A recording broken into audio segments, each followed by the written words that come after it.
Oh. Oh shit. Okay, here we go. All right, I'm gonna have to share this because I don't know. I don't know if people are gonna find this. Uh, yeah, it's all good. Um, whatever people, yeah, I don't know. They're gonna be looking like, all right, this is kind of crazy. What is going on? Just tweet it out and Patreon it out. And Oh yeah, Patreon. I always forget about fucking Patreon.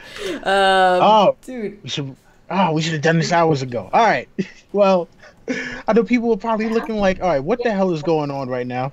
Oh, and don't forget to stop your whatchamacallit. are we? What? All right, the sound Are from we you live? too. Yes, we are live. Finale. Yeah. So. Yes. You guys gotta see that Val is a live stream new, but she's learning. Yeah. Oh, does that? Oh, does it still say the same thing? Because like I set it up to say that and post it on Twitter automatically, and I forgot to change that. I don't know. I just understand that, Val. All right, so, all right, listen, I don't know if everyone can see us on both channels right now, but they can? All right, well, anyway, look, yeah, Valamogolis, everybody, this is Hypes Watch, and because Geek doing the most right now, because this, if you are watching either the Hypes Watch channel or because Geek's channel, you are seeing the same live stream, except maybe in different formats. Yeah. So, yeah, I know people might be on because Geek's channel, like, who the hell are these people right now? My name is Don Willie, and with me I have a few friends, and it's kind of crazy because people are in my live chat right now telling me to take down the damn Mockingbird banner. We will get to that, but first, let's go around the horn. Let's go around the horn and talk to everybody real quick and have everyone introduce themselves. First up, Tinker Jasso. Hello everyone, I'm very excited to talk about this last episode, but I have to warn you guys that my internet has not been going great. So if you kind of lose me, it's because of that. Friendly warning. All right, it's all good. It's all good. Yeah, the man, the myth, the legend, James Bichelle. Hello everyone, I'm JBTV, and I am happy that, it's the first time we've seen Jaime Lannister since Season 3. I'm glad we got him back. It's been a long time coming.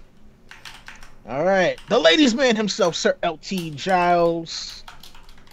I just want to say right now that I'm so happy right now. I got today off. I put it in. I requested it off. And the last 6 weeks, I've had to go to work being really tired. And I'm in heaven right now because we got because Geek right here, doing a simulcast. And Val, I just want to thank you. And of course, our resident show realist, Jerry the Targaryen Steamboat. Steamboat here, and I'm ready to let off some steam. And a special guest who thankfully helped us put this all together, Val, the lady from Because Geek. Talk to the people. Hey everyone. How you all doing? Oh my god. Okay, so yes, Val from Because Geek, another Game of Thrones channel, and I'm streaming with the Hypes Watch, doing a simulcast for the first time. This is really exciting. It's kind of weird, but I like it. Yeah, and hopefully, hopefully people are not currently cursing us on Val's channel right now. That'd be kind of crazy. All right, so yeah. All right, so the episode starts off in King's Landing, where we get the gathering of all of the armies that are available. Bronn, for some reason, decides to talk to Jaime about Cox and the Cockless. Jon and company arrive with their captive White. Cersei inquires why Daenerys is not there, and Tyrion is like, "Hey, don't worry, she's coming." And it's funny because then she's telling Qyburn in the mountain, "Look, If anything goes wrong, I want you to kill Daenerys, followed by Tyrion, and then Jon, and then whoever else you want to kill then. Bronn greets the guests, and they head to the Dragon Pit. We get reunions with Tyrion and Pod, Brienne and the Hound, and at first wondering if it's a trap because Cersei is not there when they first arrive. And then enter Cersei, Jaime, and Euron. The Hound trash talks the Mountain. Daenerys comes in spectacularly on Dragonback, and noticeably with one dragon less. So sad. So very sad. Euron threatens to kill Yara if Theon does not submit right then and there. And then tensions really start to run high as Tyrion and Jon explain what the threat is. And pretty much Cersei is kind of like, look, I don't care what you're talking about, but yeah, we're still going to rock and roll anyway. The Hound brings up the White, who at first doesn't even do anything until he kicks the crate over which it was in. The Hound immediately goes to Cersei. They start chopping up the start chopping up the White, and it at first seemingly can't be killed, and this is part of their way of demonstrating how unbeatable the White Walkers in their army are, until Jon sets the hand aflame and then also pulls out a dragonglass dagger and kills the White that is there. And at this point, Euron is like, you know what? Yeah, fuck this. I'm out. Which was actually kind of surprising from Mr. King of the Iron Islands and best captain on 14 seas. Cersei says that she will accept the truce between the three kingdoms if Jon pledges to stay out of the battle between herself and Daenerys once the war is over. Jon says he cannot accept the truce because he has already pledged to bend the knee to Daenerys. At which point, Cersei is like, all right, fine, and no deal, and goes back to the Red Keep. Tyrion decides he wants to go meet with Cersei alone to try to talk some reason into her. Tyrion is escorted there by Darth Mountain. And Cersei and Tyrion have their nice little back and forth, in which Cersei is like, look, I should kill you. Tyrion is like, fine, then go ahead and kill me. But then she relents. Tyrion figures out from the way that Cersei is talking that she is actually pregnant. Back at the Dragon Pit, Dany and Jon decide to do some more flirting because, you know, why not flirt in the middle of a war? Cersei comes back and says that she will pledge the Crown's forces to the war effort.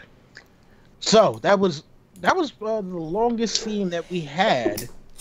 That was the longest scene that we had in the episode. And wow, I'd like to get everyone's thoughts on that, starting with Val.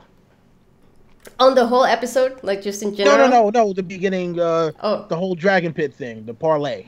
Okay, well, first of all, I felt the suspense the entire time. I kept expecting something to happen.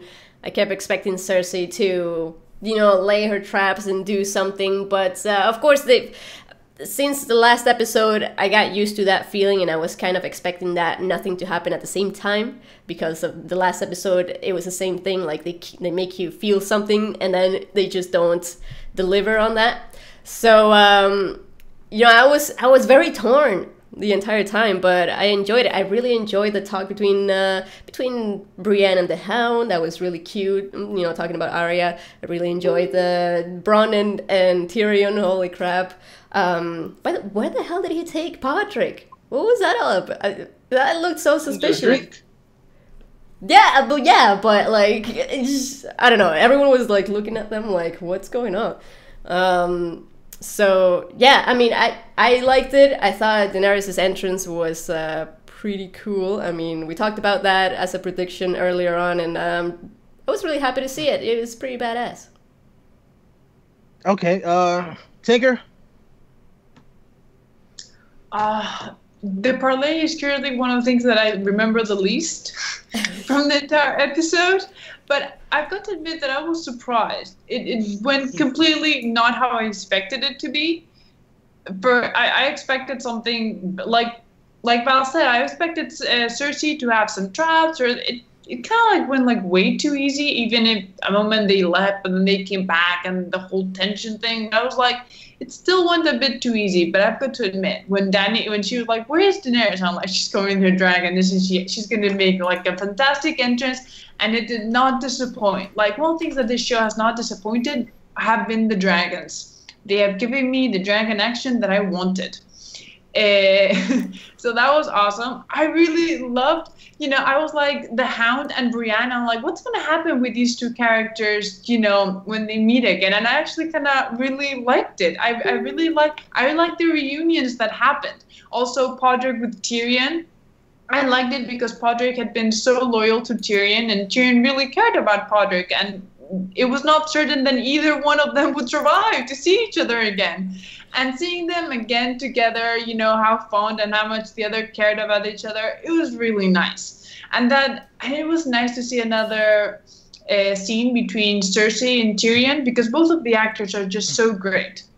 They're just so great together. And even if it was too easy, like, I didn't believe that Cersei did not kill Tyrion right then and there. That was a bit unbelievable for me. I was like, no, she would like not stop herself. I'm like, I was just, I don't know.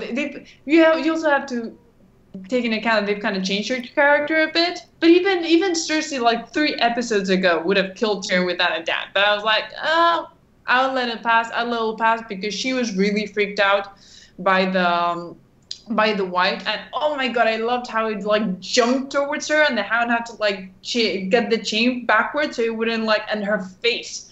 So I was like, okay, I'll give to them that Cersei was really freaked the hell out, but I liked it. I enjoyed it. It was not what I expected, so at least I like that.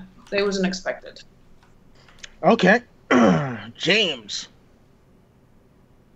All right, so my first question came in the form of like, I always kind of thought that the Night's King was like this uber warg, and he was warging all of the whites, and that's why, that's the reason why they were coming back. But that can't be the case, because why would the Night's King allow them to bring an alive white back down to King's Landing? So they must not be warged, unless we're throwing logic out of the window, which could be possible. But because if they were really warged, he would just drop the warg on that particular white. It's dead. It's gone. That being said, does Jon know Arya's alive? Because if not, why didn't Brienne tell, I guess, Jon that Arya was alive? She knows that Arya's alive. I kind of wish that she would have told him that when she was telling the Hound instead. But I did enjoy their interaction. I don't know if anyone can confirm if Jon, because I can't remember if Jon knows that Arya's actually alive, but that's something I think Brienne should have told him. Jon knows. In the last letter that arrived, it appeared that Arya was alive. Okay. So, Okay, I suppose. Yeah, I don't remember that, but I will take your word for it.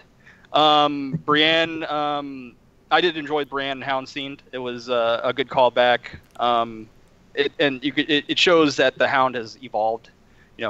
He did say like his stuff, but he wasn't pissed about it because he's let his past go, and they were talking about how it revolved around Arya. So I guess, and I know that I think we've talked about the past, but I guess Dragonglass kills whites. I guess it is what it is, I'll let it slide at this point. And then with the whole, I actually really enjoyed the Tyrion and Cersei scene, and I would say that the reason why Cersei didn't kill Tyrion is because she obviously went with. We'll talk about it later, obviously, with what happened with Jaime, but she couldn't kill him then because she needs to commit fully to, feigning this alliance or whatever. So that's the reason why I think that she didn't kill Tyrion in that scene. Point. Yeah, because she needed them to show that they're having this alliance. Well, I would say quickly, just not sorry to interrupt, so just really quick. What I thought was that maybe she was scared that like Daenerys would just burn them for killing Tyrion or something because he had that protection, I guess. But yeah, your point makes sense too. Yeah, but yeah, that whole part was cool. I enjoyed it. I didn't think it was terrible. I thought it was fine. I actually did think that Euron was actually at that point. I actually legitimately thought he was leaving, but obviously we find out later that that's not the case. But yeah, there was obviously I had little gripes here and there, but at this point, it is what it is. So that's pretty much what I have to say about that first scene. All right, LT. Nostalgic, nostalgic, nostalgic. I mean, to get all these characters in one place that we never thought would be in one place was epic. Now, I must say I'm very disappointed with Cersei's reaction. I expected a more, I don't know what the word is, but I just expected her reaction to be more, because Lena Headey's expressions are great, and I don't feel like her expression was great when she saw the white. I feel like it was just okay. Yeah, the Brienne and Hound was awesome, and I mean, come on, Daenerys coming down in the dragon pit, was epic. And it's funny because Tony Teflon mentioned how when the dragons, it reminds him of Skyrim, and I'm like, yeah, it totally reminds me of Skyrim. And then it's crazy to see Cersei admit that Tyrion didn't kill Joffrey. That really got me and made me feel like, see, you were wrong. You were wrong. All this time, you were wrong. And it's like, but you killed Father. But you know what, Father, he was gonna kill me. And it's like Tyrion defended himself. And it's like I didn't believe for a second that the Mountain was gonna kill Tyrion. That would have been fucking crazy. I mean, and then we'll find out later there was another scene involving the mountain. But anyways, first scene was pretty good. I'm not going to say great, but pretty good. And for those of you who are watching on Because Geek's channel, please, please, please do not come and bash the shit out of us for this next man's opinion. Jerry.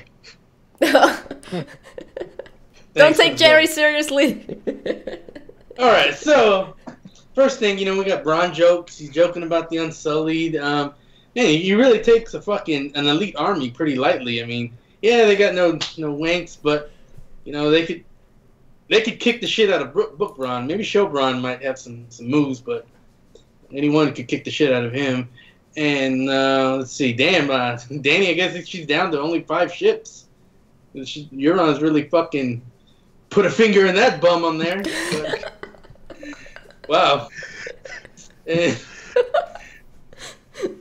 What's up with the Hound? Why does he like messing with the white so much? He's always throwing rocks. He's poking at it. He's just like, do something. Do something. Because he's a dog, Jerry. Yeah, I guess so. Yeah, there you go. He's a dog. There you go. Fits his name. How about that?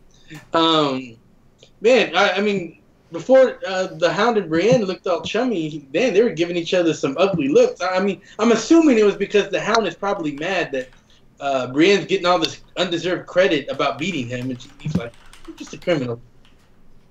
Look at me like, but then they're all chummy after that when they talk about Arya, which is actually kind of decent. And I don't get Bronn. What the hell is going on here? He's like, they offered him to switch to the superior side, like the side with strength, and it would seem pretty obvious move for a sellsword. I mean, you saw Brown Red Plum do that all the time. But for some reason, now in the show, he's like a Cersei company man. He's like, nah, the Lannisters, that's where it's at. Lannister, through and through. And let's see, the Dragon Pit. The Dragon Pit looked all right. I mean, I knew they weren't going to make what the Dragon Pit actually looked like, but this was close enough. It was a little small. I mean, I thought Drogon was almost as big as the Dragon Pit himself. But whatever. It was kind of cool to see the. I am fucking surprised we didn't get some fan service here. They almost telegraphed Clegane Bowl here. Like you saw. Oh, that was a nod, Jerry, right? That was a nod to the fans, right?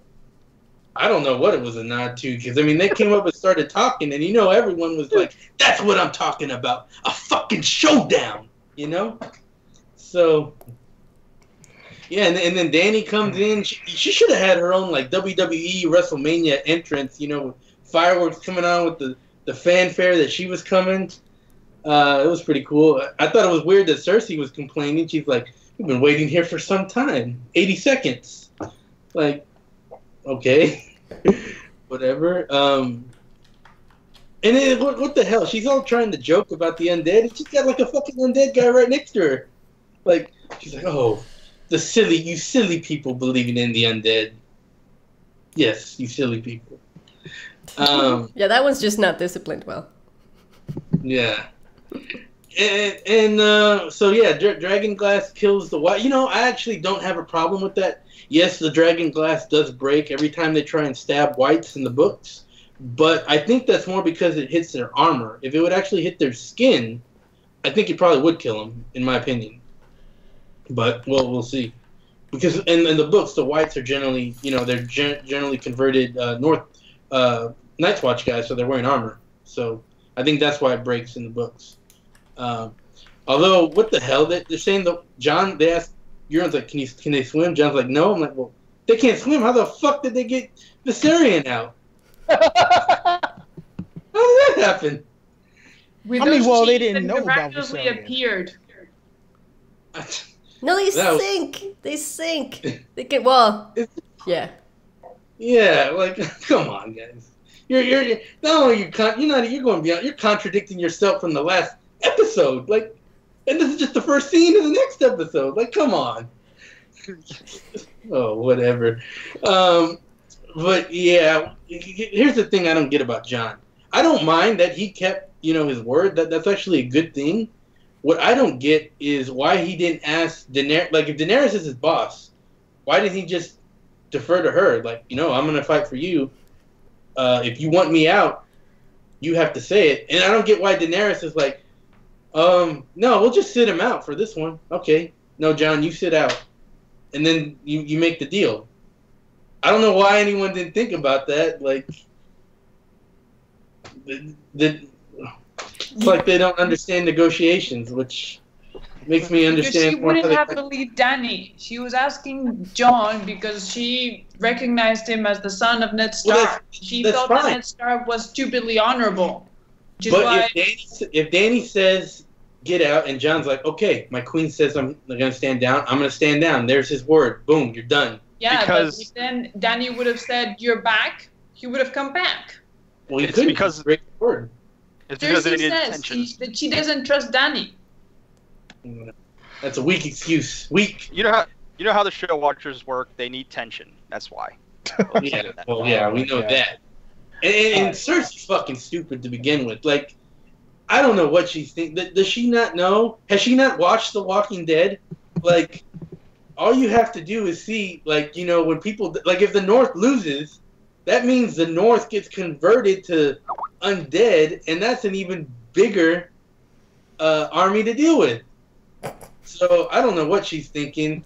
And Bran, she may be a criminal, but she's the only one making some fucking sense in this. Again, yeah, why didn't Dany improve Jon's leave? Like, just give him a leave of time. As far as the interaction between Tyrion and Cersei, they weren't really making too much sense. Book Cersei. I agree with Tink. Book Cersei would have definitely killed Tyrion.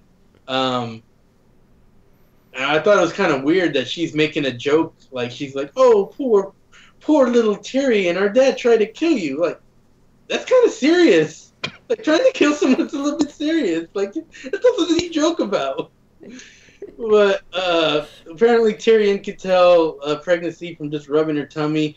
I mean, they were saying some stupid stuff, but I got to give credit to where credit's due. The acting was so good in this between Lena Headey and Peter Dinklage that it almost made the stupid shit that they were saying seem reasonable. Almost. But, I mean, it's because they're good actors there. And then, yeah, we got the flirting because, when Johnny met Dany, and called the banners. Yeah, I mean, how many fucking banners do the Lannisters still fucking have? Jesus Christ. Unlimited army. Mm-hmm. They have the rise, though. Hey, real quick, I just want to mention one thing that I said a few weeks ago that there's no way that they're going to mention or refer to Dany as the Silver Queen, and they did, and I was like in awe. I couldn't believe they mentioned that, and I just wanted to throw that out there. Okay. All right. Listen, since most of the other scenes were pretty short, did we want to group these kind of by region, or just go scene by scene? Might as well finish off King's Landing. I mean, there's only a couple things left. Might as well just finish it off. All right, cool. So, Jaime prepares to go north with the army. Cersei tells him that the pledge was a lie and to let the monsters kill each other. She then reveals that Euron was not a coward and didn't run. He actually is going to be ferrying the Golden Company to the shores of Westeros in order to fight off whoever is going to be left once the White Walkers have hopefully destroyed her enemies. And if they haven't destroyed her enemies, at least she still has the Golden Company to do the fighting regardless. Jaime at this point is kind of disgusted and is like, look, I made a pledge, damn it. I'm gonna, go and take our armies north. You do what the fuck you want to do. And at this point, Cersei, basically threatens to kill him. Jaime doesn't believe it. He walks off. And then as Jaime is leaving the capital, we see that it is starting to snow in the south. So, James, I want to get you first on this one. Your thoughts on the end of King's Landing and Jaime going north. Well, the first I wrote in my notes when Cersei actually let Tyrion live, and then they had her having her little, what seemed like at the time, a heroic moment where she was going to pledge her forces to go north and fight off the White Walker threat. I wrote, would book Cersei do this? ? And then, of course, we get the revelation that she is indeed feigning this alliance, and that she's going to take advantage of the situation to, this whole White Walker situation to her own advantage. And I think her logic is flawed. I think it's dumb, but, that is actually kind of true to Cersei's character. I will say that, Cersei is kind of dumb sometimes with her logic. So I think they, at least went with that. So the Golden Company, they don't have any means of getting themselves at King's Landing, this great sellsword company. I don't know. I guess they don't have the means of getting themselves at King's Landing. They need Euron to ferry them across the narrow sea. But no, to me, the Jaime and Cersei scene was actually my favorite scene of this episode. Because one, I do like Jaime Lannister. He's probably like one of my top third or fourth favorite character in the series. And it's good to see him actually not be destroyed like he has been up to this point since season 3, pretty much. At about season 4 to right now, his character, I thought, has been destroyed for the most part.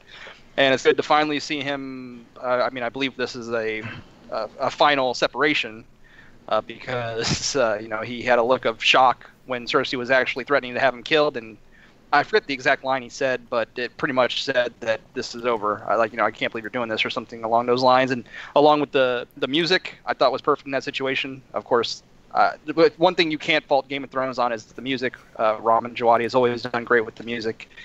And I just thought that there was a great dramatic scene between him and Cersei, and I'm happy to see Jaime roll out, call Cersei's bluff, bounced out without any, any problems. I guess that is kind of a logical issue. Maybe that he was able just to bounce out, but maybe that's just the love that Cersei and her has for him, and maybe she just wouldn't cross that line. But I hope to see some cool stuff with Jaime going to the north. I imagine he's going to be teaming up with his brother once again, and I enjoyed those scenes. All right, Sir LT. You would call on me, wouldn't you, Willie? Now, give me 1 second. I'm walking outside because my roommates are in the living room where I don't want them to hear about the episode. Personally,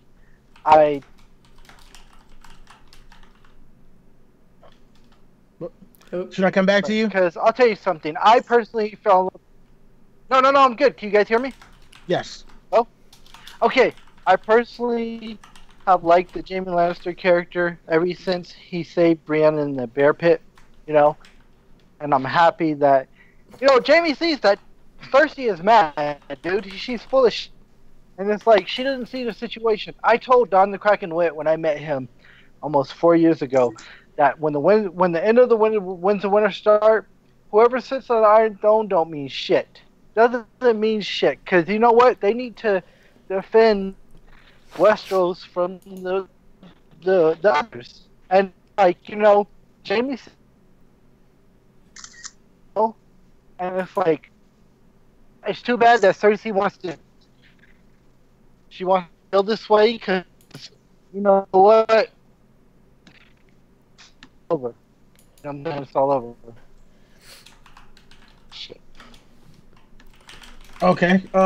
Oops. Not sure if it was just me, but LT went a little robot LT on my was end. breaking up. All right. Yeah. So, but hopefully we'll be able to hear him for the rest of this. Val, your thoughts on the Jaime and Cersei debacle? Well, first of all, yes, okay, D&D, you got me with the mountain about to kill Jaime. I was freaking out. I could totally see it happen. I was like, hey, oh my god, they're actually gonna do it. They're actually gonna kill a major character. They're actually gonna go there. And then they didn't. But, I mean, how did Cersei make the mountain understand that did she explain to him like, hey, I'm gonna tell you to kill Jaime, but you're not going to, okay? Just understand that. But I don't know, that was weird. I thought the mountain would just chase after him. I didn't understand why Jaime. Well, Val, if you saw that he put a gesture, remember Cersei put a gesture. She put her hand down, and I think the mountain understood that. Okay, all right. Sure. I like that though. I mean, it was. I like that it wasn't something that we expected. I like to see something that I did not see coming. I think a few people probably predicted it, but it wasn't a lot of us. We all thought one of them would die at the hands of the other, and now that Jaime's gone, I don't know if that's gonna happen. But I really liked just to see something that I did not expect and see Jaime leaving Cersei and probably going to join Tyrion. I'm assuming. That was really cool. Yes. I like that. All right, Jerry. I mean, that one. So I thought, it was a pretty good, what do you call it, deceptive move by Cersei. But the Golden Company are what? I mean, the Golden Company is about 10,000 soldiers. I mean, the Unsullied alone are Wait, she 8, said 20,000. Did she actually give a number? I'm just going by the book. Yeah, she said 20,000. 20,000 with elephants. Yeah, I mean, even still, the Dothraki, that's 40,000. And, Rob was able to get 12,000, Northman, just on a win. That's not that big of a game changer to, change things up. So maybe in this Golden. Well, never mind. I don't leave. If they gave a number, I assumed they were going to be 100,000, 100 million thousand, or something that the Golden Company to flip the tides. But at 20,000, whatever. Because Cersei's expecting a lot of people to die after the battle against the dead. So I think that's what she's counting. I guess she's not taking in the converting thing. So when they die, they convert to white. Yeah, true. Back, she's got to fight them again. So yeah. She really doesn't get this. She should be watching. Someone needs to get her a cable subscription. She needs to watch The Walking Dead. She'll be like, oh, okay, this is how we do this. And so Jaime. Yeah, I mean, as far as the main books, not the extra stuff, Jaime is my favorite character, and so I've gotten to the point where I don't give any fucks. I have no fucks left for Jaime in this show. So when he was about to die, I was like, yeah, good riddance. Get rid of this character. But then when he finally stepped up, I'm like, oh, finally. 3 seasons late. Yeah, finally.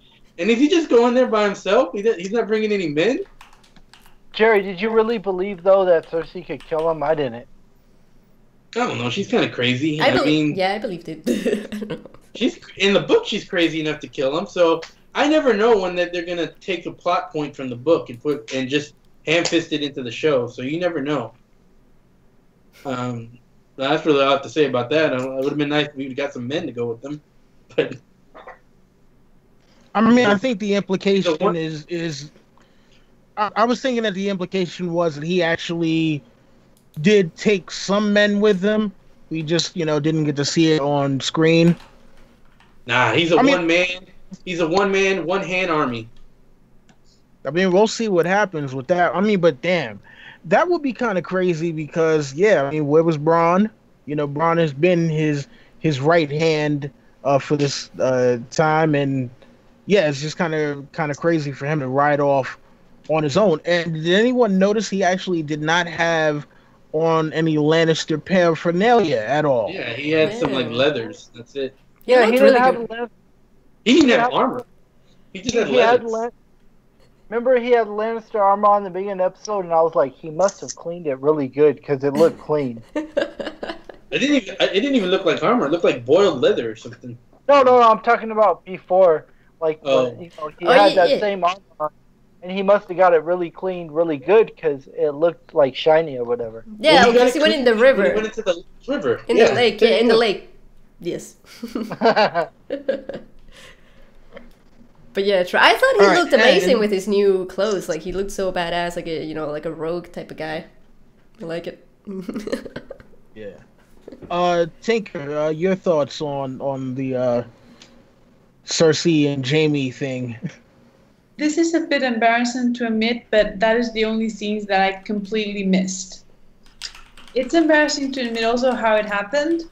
As you probably know, I'm a huge hater of Littlefinger, and when I saw his death on screen, which happens just before that scene, I got so excited that I accidentally logged off, and it took me time to log in, this and that. It would not go, and the internet was not working.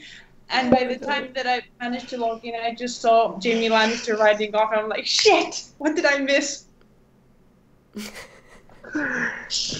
You should rewatch it. It was a good scene. Listen, you know what?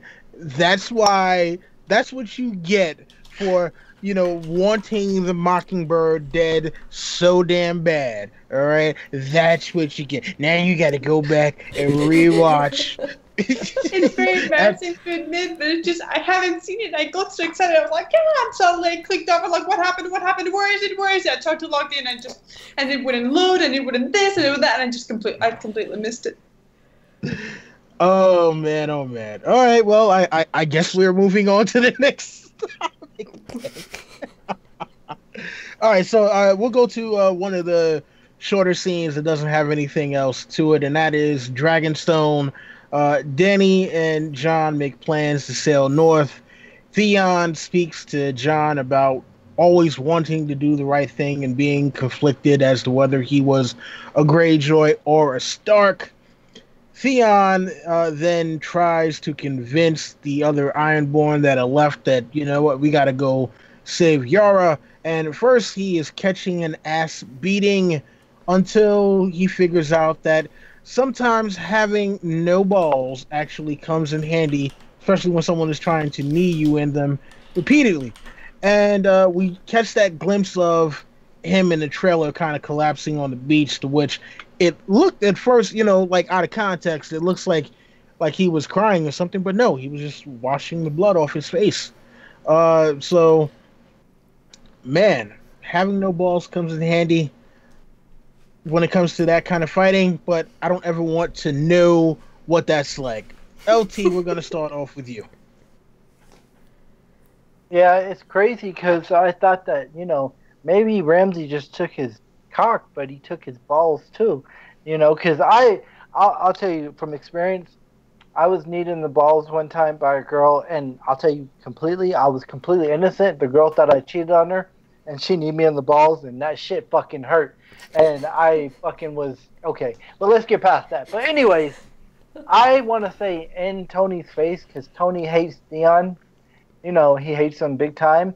And I just loved it when Jon told him, he said, you're Stark. You know what I'm saying? That just was a sentimental thing right there. And, I have said with Don the Kraken Wit, when I first met him, that,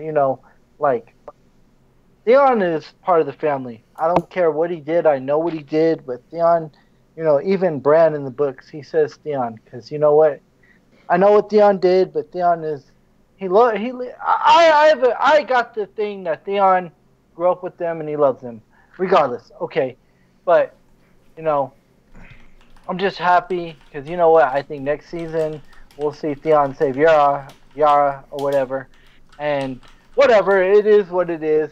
And I thought it was a great scene. So, next person up. All right, next up we have Jerry. All right, so I thought, look, going back to the talk about whether to sail together, I thought that was the right decision.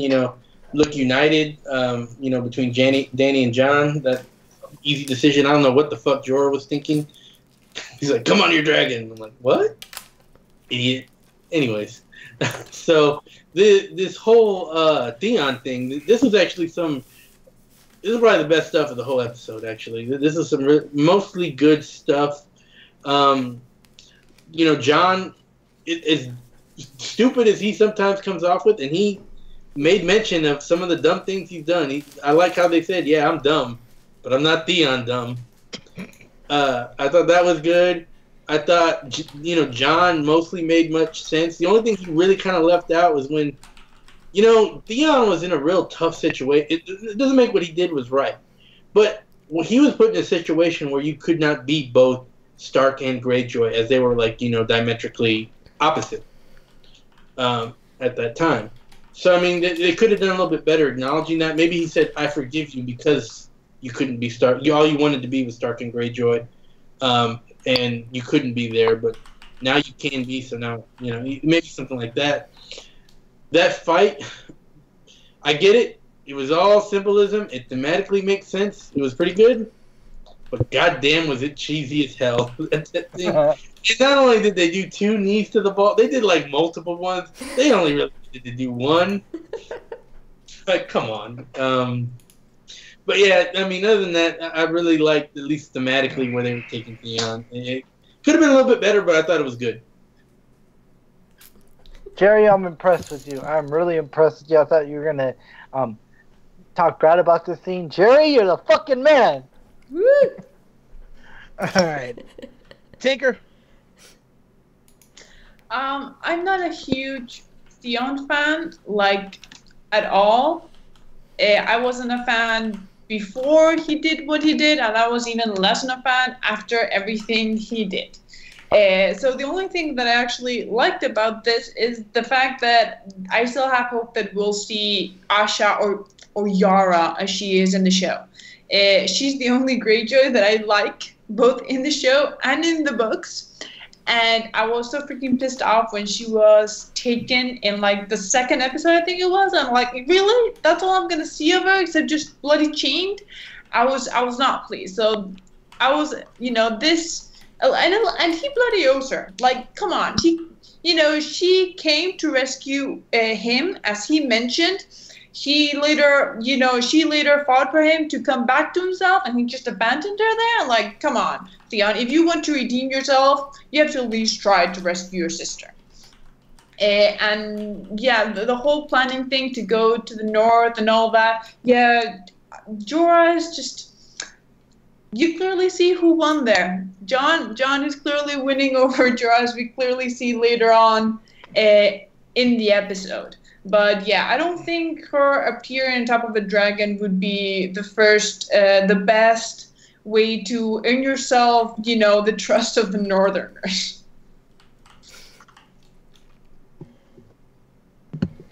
I mean, look, it is what it is when it comes to that, yeah. Val?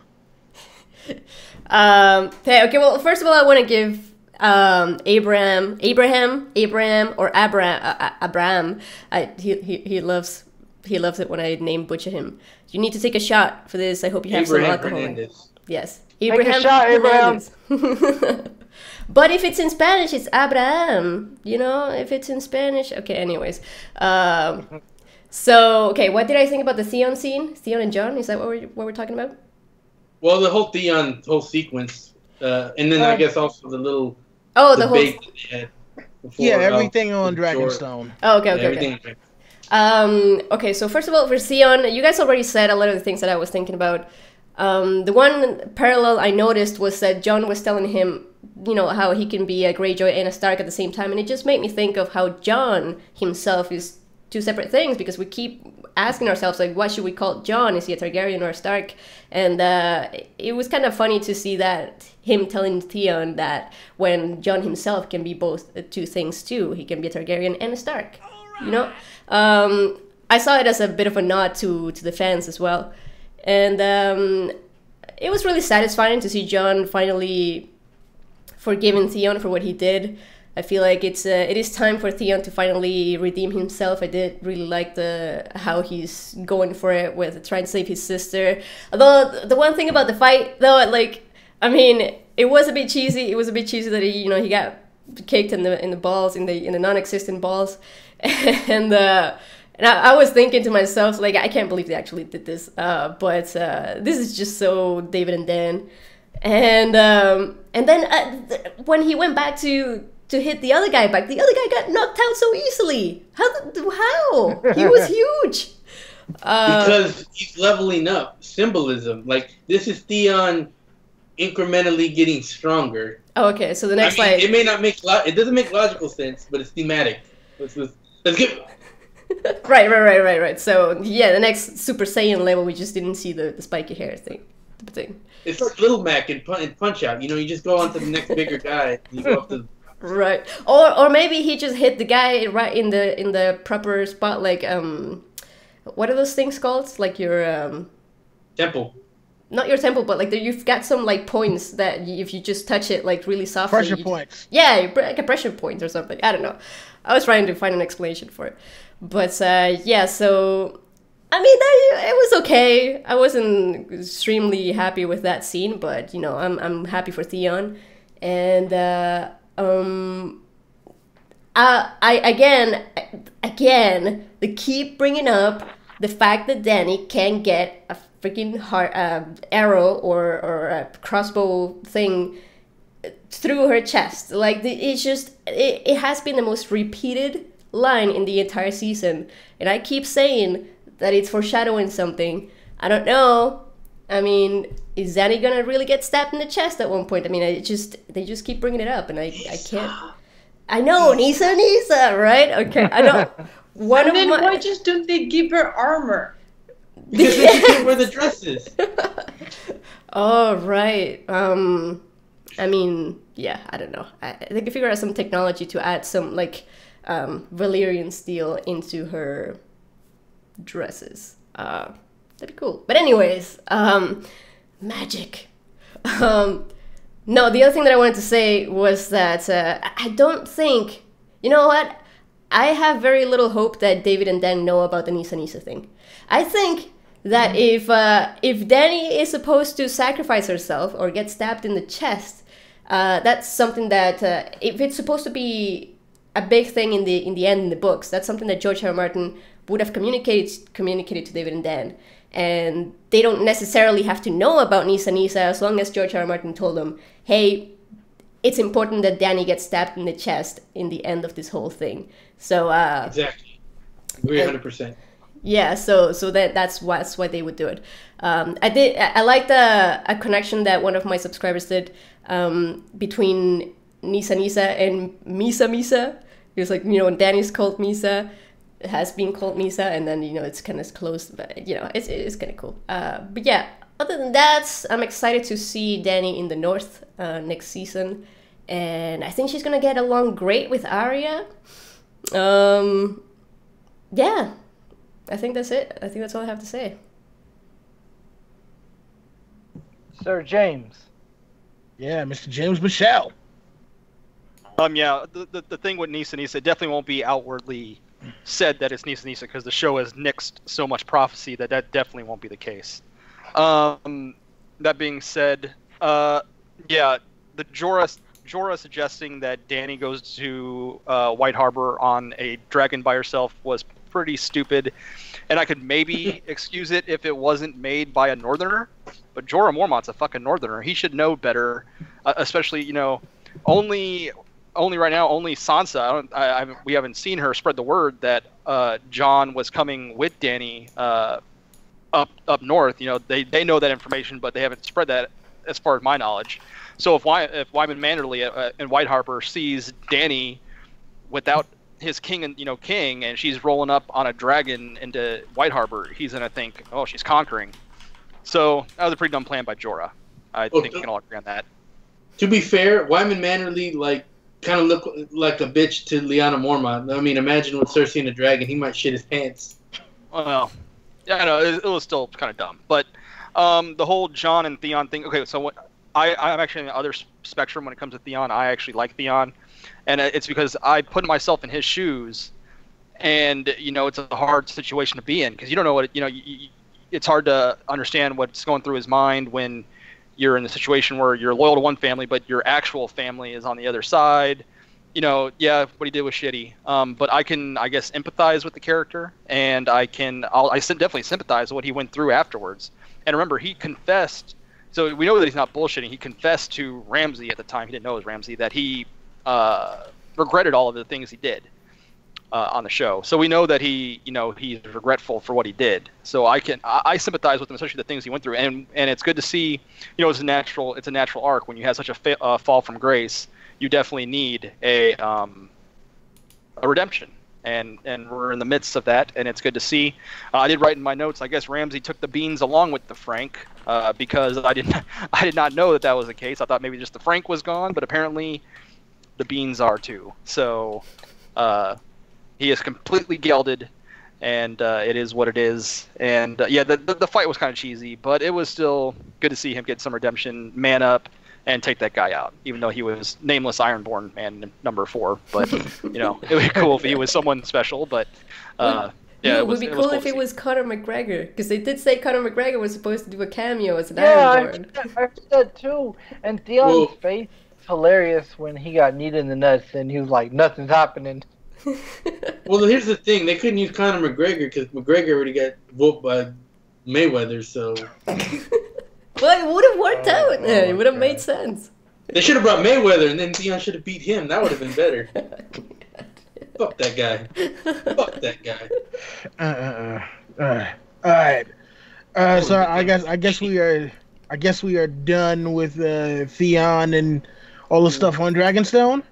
Mm-hmm. One thing I forgot to say is I do wish, you know, they really should have expanded this season. You know, like I said before with High Garden and Cashley Rocktake, that could have been a whole episode, but they also needed more episodes to, they could have had more of Theon, because this is really the first thing we've seen from him aside from episode 2 of jumping off the ship. This is really it. This is all of his scenes encompassed in this one spot here, and definitely needed more Jon and Dany romance building, in my opinion. So I felt like they could have actually done a 10-episode season and not feel like there was a lot of filler, because there was things they needed to do, but they're moving at such a fast pace that it is what it is. True indeed. And, you know, speaking of things that kind of moved at a fast pace, let's take it to Winterfell. So, first thing we get at Winterfell is Littlefinger proposing that Sansa try to become queen in the North after they get the letter from Jon that he is going to pledge fealty to Daenerys. Also, he kind of tries to suggest in a not so subtle way that Arya wants to kill Sansa in order to become the Lady of Winterfell. After this, we get a scene of Sansa and Bran sitting in the Great Hall as Arya is summoned there, and Peter Baelish is exposed. Bran finally speaks up and talks about how he betrayed Ned as the tears are rolling down Sansa's face, and she also talks about how he killed Lysa Arryn, how he sent the letter that started the war, and that the dagger was his. And finally, at the end of it, Arya slits Peter Baelish's throat, and the Mockingbird is dead. Now, I'd like to, you know, start with this one real quick because, you know, people know that I am a Littlefinger fan, and, you know, not for the reasons that people might think, not for any of the creepy shit he's done or anything. You know, it's just one of those things where I thought that he made a lot of smart moves, and there was a long time he didn't make smart moves, and he got caught out there. Yeah. So, I had said that if Peter Baelish died without being exposed, that I would give the episode a 1. Obviously, he got exposed big time on this one. And I also said that in any case, if Peter Baelish died this season, that I would be taking down this thing behind me right here, which is the House Baelish banner. So, to the delight Down of with the banner. of Down the with the other banner. You gotta hope in the books, Willie. You gotta hope in the books. No, you can be the heir. You can be the next heir to House Baelish. Do it. I know. to the delight of the other 5 people in this panel, and to the delight of many of you who will watch this at some point. Here we go. No, the Salt King is going down. No! The Salt King is going down. Oh my god! I need a Littlefinger plushie, please. Oh my god! I'm so disappointed. It's over. Hey, The wait, Mockingbird is dead. I'm disappointed for different reasons, but I'll get into those later. Okay. Oh Or man. I'll get into those whenever you call on me, actually. All right. So, it is what it is. You guys wanted to see him down. He's down. Yeah. So, all right. You know what, Jerry? You can start this one off. All right, so it starts off with Littlefinger making some of the most sense when he's talking about this marriage alliance between Jon and Dany, but then that only lasts for about 1 second of sense. We get 1 second of sense with Littlefinger. Then he goes back to being Middlefinger with this whole trying to make it sound like Queen. It doesn't even make sense. Like, I don't even get how his plan doesn't make sense at all. This is not Littlefinger. This is not Littlefinger. He's just talking crazy. And then, I will give the writers kind of credit. That was kind of cool how he was kind of leading Sansa on, like, deductively, in a way. But, I mean, too bad Sophie Turner's acting didn't really match the level there, but whatever. And then we find out the reason why, and it was exactly what I predicted on Twitter, which is Scooby-Doo, where are you? So basically, yeah, I don't know what. So wait, why was Bran waiting this long to say anything other than was he like, shh, shh, shh. We're talking about Littlefinger. I gotta wait till episode 7 to say something about him. Shh, shh, shh, shh. Yeah, and then they start accusing him of all that stuff, and then he's already beyond Littlefinger. He goes from Middlefinger to I don't even know what he was when he was just begging on the floor. He's like, no, I love you. I'm like, an ugly looking stump. Who is this guy? This is as far from Littlefinger as I can ever imagine. I'm like, this is a Littlefinger. Right. And then he didn't even get a trial. They just kill him. They just so now I guess the Starks, they just decided, fuck this. We're gonna be fucking evil, and we're gonna do like the Mad King. We're not gonna have trials. We're not even to a guy who fucking saved the North. I mean, yeah, he would have eventually been found guilty. Okay, Jerry. He had a trial, okay? He had a trial. The other champion was the fucking dagger. All they did was accuse him. The dagger was the Evidence champion. was presented, Jerry. Evidence was presented. All they did was come up and confuse him. He asked, "Can I defend himself?" And then they killed him. No, evidence was presented, Jerry. Sorry. There was no evidence presented. It was Bran saying you did this. Accusations are not evidence. Evidence. Get that correct, LT. Evidence. No, you're wrong, LT. You're 100% wrong. I'm telling you, you're 100% wrong. Everyone was biased. Everyone was biased. You have a witness, Jerry. Okay, well, where's the cross-examination on the witness? No cross-examination. He simply even fucking batshit crazy, what's her name, Lysa Arryn, gave Tyrion a trial. Even she gave a trial. Fucking the Starks don't get trials? Okay, Jerry, you're making sense, but you know what? I don't care. I don't care. I mean, it's cool that you don't care that the Starks are evil now, but but Sansa, the one who was passing the sentence, she was the one who knew what Littlefinger had done. So I mean, when the judge knows the evidence, doesn't that make a difference? I mean, just... And No, Littlefinger it doesn't. doesn't actually deny anything. No, it doesn't. Like, I mean, he asked Littlefinger if he doesn't could be deny defended, and they killed him. anything. There's a moment asked that if he- he's allowed to he speak. asked- He doesn't say no. He's proven guilty, and then he dies. He's not proven guilty. He has asked for if he could defend himself, and they killed him. Right then and there. He Well, speaks. He has time to speak. he asked. He doesn't give out defense. He Any asked. decent defense. All right. Wait, hold on, people. Six- Before we get off the rails, seriously, Jerry, let it go, man. Let it Let it go. go, Jerry. It's not gonna. No. You protesting is not going to change the outcome, and it is not going to change the minds of the people who want Baelish to die anyway. So, But Let it it makes go. the Starks evil. It makes them on the level of the Mad King. What they did. That's what the Mad King. Ah, Jerry, blah, blah. Just real quickly. I just real don't quickly. like that he died that how- way. hold on. That's All right, what, hold on. James has something important that he needs to say. I will say, he did admit to killing Liza Aaron. he He did. did admit that. He tried to say he had an explanation, and he's like, "Let me defend myself," and they killed him. I'm just saying he did admit that, and that may be plausible. I don't know. That may be enough. You can.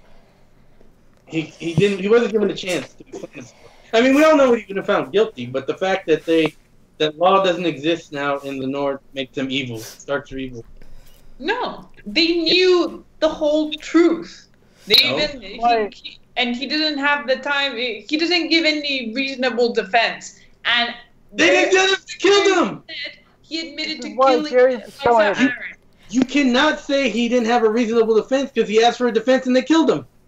This is No, why he Jerry's actually showing gets it. a- Blah, blah. They don't kill him instantly. They don't cut his throat before he gets to speak. He stays there on his knees and he has nothing to say because he has no freaking defense. And then he dies. No. He says, "Can I defend myself?" And then he says, "I did this for that." But he never got a defense. He never got one. You yourself said, he says, he gets to speak. That's not a defense. That just saying like, Because he has no defense. So if Well, he that's doesn't have not no your defense, they're choice. supposed to wait there for hours That's and days and that's then not nothing up and he to gets an anyone. excuse? no, that's not how fucking. That's not how try. That's not how. Okay, no. people. That's passing judgment without a Senate. That's passing. All right, listen, Set a Jerry, your objection is duly noted, but we can't stay on this point forever. Tinker, you're up. All right. I love this. I hated the entire storyline with Sansa and Arya until this point, and I was like, I hate this. They better kill Baelish in the end, and I will forgive it. I will forgive everything. I will forgive the horrible dialogue. I will forgive the stupid manipulations. I will forgive everything just if they give me Baelish dead. And when she comes in and then they look at Baelish, and I knew it was the end. It was the end of Baelish, and I was happy. And I didn't care, Jerry. I didn't care. They knew he was guilty. He was guilty of sin. They had proof, and I don't care. He got Yeah. it. They said, yeah, can I defend himself? He got on his knee, and he didn't have shit to say for himself because he's guilty, and he deserved to die. And when he died, it was one of the best moments for me in this entire season. I don't think I've enjoyed anything quite so much. And it was wonderful. I hate Littlefinger. I hate Littlefinger with a passion of 1,000 suns. I doubt there's any character in Game of Thrones that I hate as much as he does. I've got to admit the Littlefinger in the show is light compared to the Littlefinger in the books. I understand that he's a great character. I understand that without him there would be no show and no books, but I don't care because I hate him. I hate him. And it was wonderful to watch.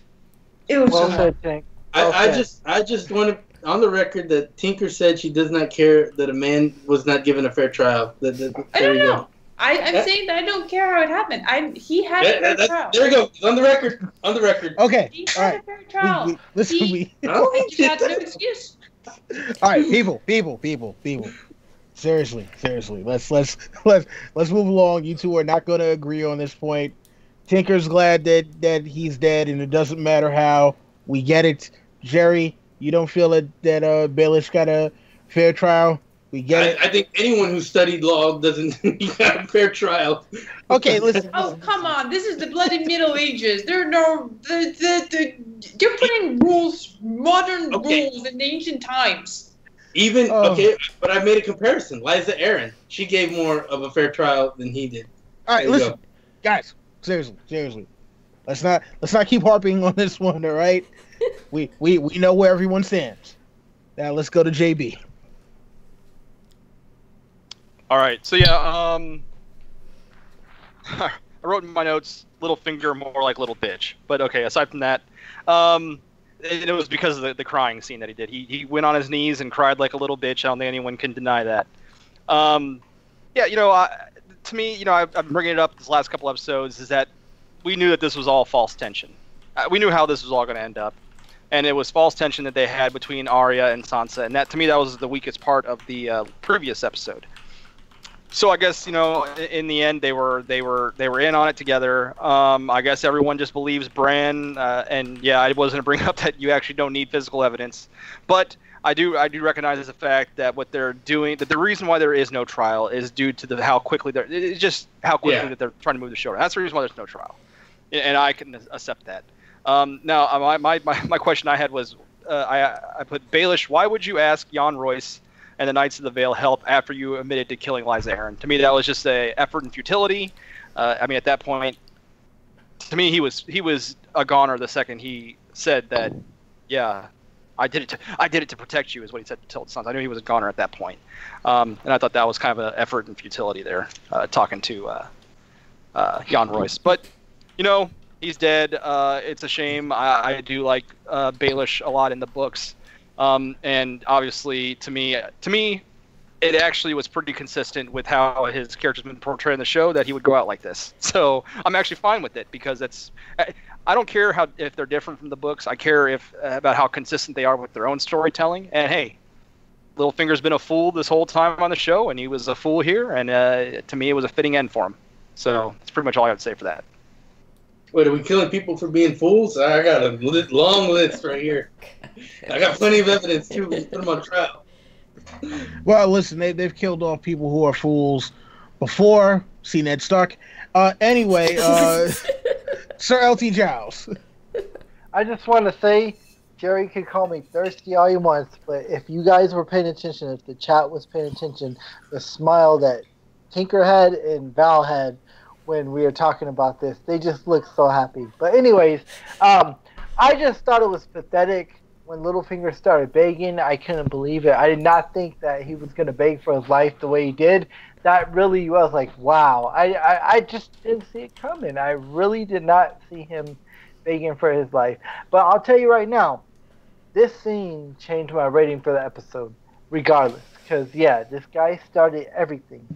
In the books and the show, he started everything, and it's like, you know what, it's long time coming. This guy got what he deserved, and it's glorious and it's beautiful. And yeah, you know what, Jerry, you could say he didn't get a fair trial, but you know what, I don't give a fuck, because we know he's guilty. The motherfucker is guilty, and he got what he deserved. And as the words of great Samuel Jackson, yeah, you're guilty, or I don't know if I got it right, but and I hope you burn in hell. I'd like to make it put in the record, LT also supports evil regimes. Well, the actual quote from Samuel L. Jackson from A Time to Kill is, yes, they deserve to die, and I hope they burn in hell. Yeah! Oh, man. All right, so, Val, your thoughts on the trial of Peter Baelish. Trial.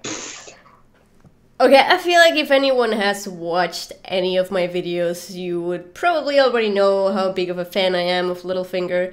And I feel like there's only Don Willie in this group would relate. I like book Littlefinger. I don't really care for the show. Alright, yeah, okay, alright. So I can agree with that, okay, because they slowly started really ruining Littlefinger's character, starting from season 5, or was it season 6? Season 5. Well, season 5 is really where they went off the deep end when they first inexplicably Here's the Bolt. Here you go, Bolton. Here's my prize. Oh yeah. Okay, so yeah, from season 5 when he didn't know about Ramsay. Okay, and I believe in the show he didn't know. I believe that. But in the books, Well, but even in season 4. Really? In season 4, what did he do? Yeah, when he kills little Aaron, he has no backup plan. Oh. If Sansa hadn't saved his ass, he would be dead there. Yeah. Littlefinger in the books, he had a backup plan for that moment. Well, they do say he's a betting man, but at the same time, yeah, he does usually have, like, you know, everything all planned out so that it always works out for him. So yes, I agree with you. So I knew Littlefinger was gonna die because everyone was so sure about it. I'm sure a lot of people read the leaks and you know, that's where it all came from. But it was pretty obvious he was gonna die, so it wasn't surprising. But it's just the way that it happened. And, I mean, they had already ruined his character, but they just went to a whole other level with this thing. Like, just making him kneel and cry, it was just so hard to watch. I hated it. I completely hated that scene. I thought he could have died in a much better way, in a much honorable way. It didn't. I mean, maybe I'm just pissed that you know, I had this idea of Littlefinger this whole time that wasn't true. It was all a lie. It was a lie. He was just putting on an act, and he's just. No, would you agree? It was pathetic. It was pathetic. Yeah, for sure. It was bad. It made me feel so bad inside. Like, just. It's why I liked it, because it was so pathetic. It's what he deserved. No, I mean, it's like out of character. It just came out of nowhere. He's like, yeah. I'm so sure. Like, Littlefinger, he's very clever, even in the books, and smart and stuff. But he never really gets his hands dirty. Not in that way. He always gets other people to do, and he's always used to being in control. At some moment, even book Littlefinger, suddenly everything goes against him, and something happens that he completely does not see coming, and suddenly sees his death before him. I can imagine him begging. Nope. You know why? Because this is the man who took on Brandon Stark and didn't whine about it. He took his beat. He got his ass whooped. Oh, come on. He's been whining for all bloody 5 books about it. Did he stand up and fight Brandon? I mean, he got his ass kicked. About it. Oh, I got this scar from Brandon Stark. Oh, I have to learn. He was pissed on the result. Because they cannot fight with their own Yeah, you need to separate book Littlefinger from show Littlefinger. But the show Littlefinger also fought Brandon Stark as well, and he just took his beating like a man. Like, he didn't. Yeah, but you gotta admit, show Littlefinger. I don't think. I honestly. The books we only see through other POVs, and we already know that many of the POVs are not reliable. Yeah. It was someone else's POV. True. I mean, and even himself, he wouldn't admit to acting like a little girl in front of Brandon, right? Well, so. But I mean, we have multiple POVs that all like they just say he got his ass whooped and that was it. That's it. No, they never actually say what he says that he tells them. Mm-hmm. Can I interject Stark's something? not there. Catelyn Stark, I don't think she ever talked, and it's only him left. So we only hear his what he says about what other people has heard about him. Mean, so they've all mentioned it in detail. They've all mentioned, and none of them have mentioned Littlefinger got on his knees and said, "Brandon, don't kill me." Let me interject something here, and let's end the Littlefinger talk. I just wanted to interject 2 things. If they were actually in cahoots, Arya and Sansa the whole time, why do we have that scene in the last episode when they're just alone together with the knife and the faces in there? If Littlefinger wasn't there, what was the point of that? Wait, I didn't get that they were in cahoots the whole time.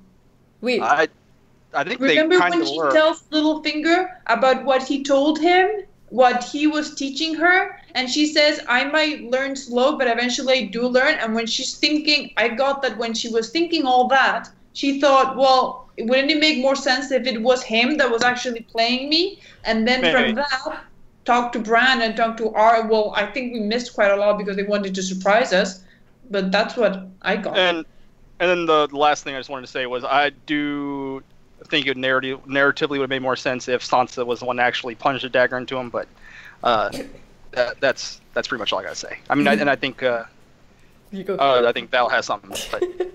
No, if you wanted to say something else, you can go ahead. No, I was done. Okay. Okay. Well, the one thing I wanted to say is that I do agree that it would have been cool to see Sansa doing it. But I like that continuity of her character is just not never getting her hands dirty. They always making someone else do the dirty job. Maybe Arya or the dogs with Ramsay. But I forgot to say. I was gonna say, did anyone get the feeling that when Littlefinger was talking to Sansa in that first scene that it was Arya? Because I kept feeling like Littlefinger was just gonna, like rip his face off, and it would be Arya. Like Arya had already killed him. Or something. No, I really thought that. I thought it was Ethan Hunt. I thought Arya was in trouble in that scene at the beginning. I really thought something was gonna go down with her. I really did. Yeah. I don't know. I would have liked that better. I would have liked that better than the trial thing. But then again, I don't know. Yeah. I got one thing to say before we move on.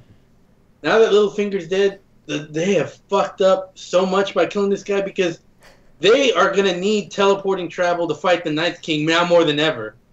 That's all I'm saying. What are they going to do without his travel services? I think at this point the teleporting, technology has spread all over Westeros. I don't think they need him for that anymore. Well, so then they killed the hero of Westeros, so there you go. Thieves they are, and it is what it is with that. All right, so staying in Winterfell, we get Sam arriving in Winterfell, meeting with Bran. The last use of the teleport services. Yeah, Bran reveals the truth that Jon was never a bastard, and Sam was like, "Hey, I remember I transcribed something about, a High Septon annulling Rhaegar's marriage, and since you can see stuff, can you see the marriage?" And we get our flashback scene of Rhaegar and Lyanna being wed, and super quickest flashback scene ever. And as this is happening and Bran is narrating that Jon needs to know the truth, we get Jon and Dany both sex. We also find out that Jon's real name is Aegon. We're gonna get back to that in a moment. And then Sansa and Arya reminisce about Ned and how much they miss him. All on the battlements of Winterfell. Val, I'd like for you to go first on this one before we get to our super rants. Okay, so the whole Sam and Bran thing going on, the wedding, everything. Okay, that was I would say that was once, and I'm not saying that I am good at predicting things, but that was just the one thing that I luckily got right. Like way back when I was saying that it would be so cool to see Sam and Bran working together, and it would be so cool to see Sam telling Bran about this thing that he found in the books, and having Bran go see it himself to make sure that what Sam was saying was correct. I was so happy to see that happening, and I love that scene. It was the best thing, and it was funny because we were talking before that scene happened, and we were like, "Where the hell is Sam?" And then Sam knocks on the door and opens the door. That was so cool. But yeah, I loved that scene. I mean, I can't believe they actually showed Rhaegar. I can't believe they actually had the balls to cast Rhaegar. Because that was just a dangerous thing. I mean, we didn't get to see him very clearly. He had his little blonde hair thing on his face, but I liked it. I mean, there's still the whole annulment thing and him getting married to Lyanna. Just really can't happen in the books, type of thing.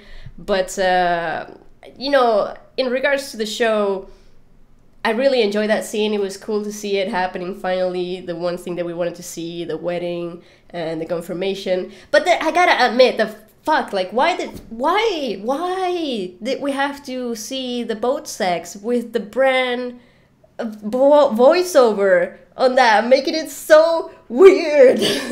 Just confirming. Because they want to screw them up. It's just, it really ruined the entire boat sex thing for me, and I'm sure for everyone as well. I I want to say one thing about that. I know we weren't talking about inside the episode, but Dan and Dave were really proud of that voiceover. I'll just say that. They thought they did a really good job with that. They're like, yes. You watched the inside the episode? Yeah. What? Yeah, you know, he does that every week because he watches He it always on his does because PlayStation. But Yeah, they so- mentioned that and they were like, yeah, we did a really good job with this brand going over No. No. You ruined the It nice also- buns. It also kind of ruined it for me. I'm with you there. I mean, Yeah, thanks a I- lot, Jerry. as the other No, woman they're not talking about in the the scene. panel, No. Dan and Dave. as the other woman in the panel, were you a bit disappointed by Rhaegar? Like, when I saw him, like, really? This is who you like? I get it that they just kind of showed a glimpse, but the description that we've had of Rhaegar were so like spectacular that I was like, really? He looked like a bit older version of Viserys. Yes, I was thinking the Did they bring same back thing. Harry Lloyd? That was Harry Lloyd, I'm pretty I sure. want the girl's opinion. I did, yeah. No, I totally agree. I totally saw Viserys in there. Yeah. Well, because I'm pretty sure that was, it looked exactly like Harry Lloyd. He just, lifted a few more weights. Yeah. Not quite have the Lancel transformation, but he had he just looked a little bit muscular. Yeah. But he looked, like, I saw his face. I'm like, is that Harry Lloyd? It looks exactly like him. Yeah, I was very disappointed. That was not. I don't know, maybe because when you read the books, you kind of get an idea, and they described it in such a way that I was like expecting, I don't know, something else. I was not. Nah. It's disappointing. Yeah. Yeah. Oh man, James. Yeah, for the record, it wasn't Harry Lloyd. It was a guy named Wilf Scolding that played Rhaegar. I just looked it up. Okay. But he did look a lot.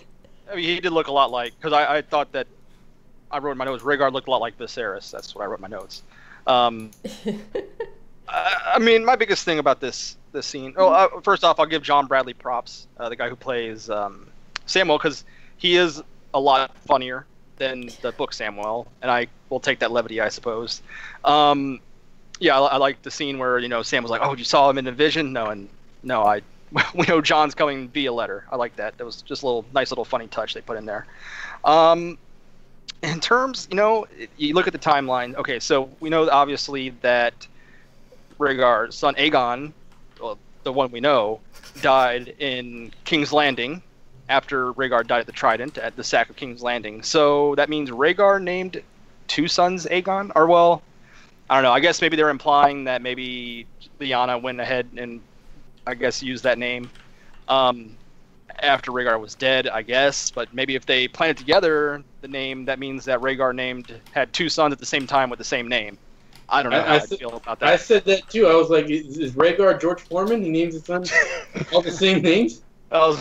I wouldn't like it if my dad named my brother James, but I don't know. To me, that's kind of lame, but I don't know. It's whatever. That's why I did not want to hear anything about the inside episode, because I did not want here at D&D. Oh, George told us that he's naming that John's real name is Aegon Targaryen. I did not want to hear that from them. I'm gonna tell George Foreman you said that. I'm gonna punch you in the face. Well, George R. R. Martin, sorry. Yeah. So yeah, it is what it is. I don't know how. I really don't know how to feel about it, because I don't know. I'm just kind of torn on it. Like, to me, it's kind of weak, but I don't know. I'll let you guys go ahead and rant on. LT. I'm just like everybody else.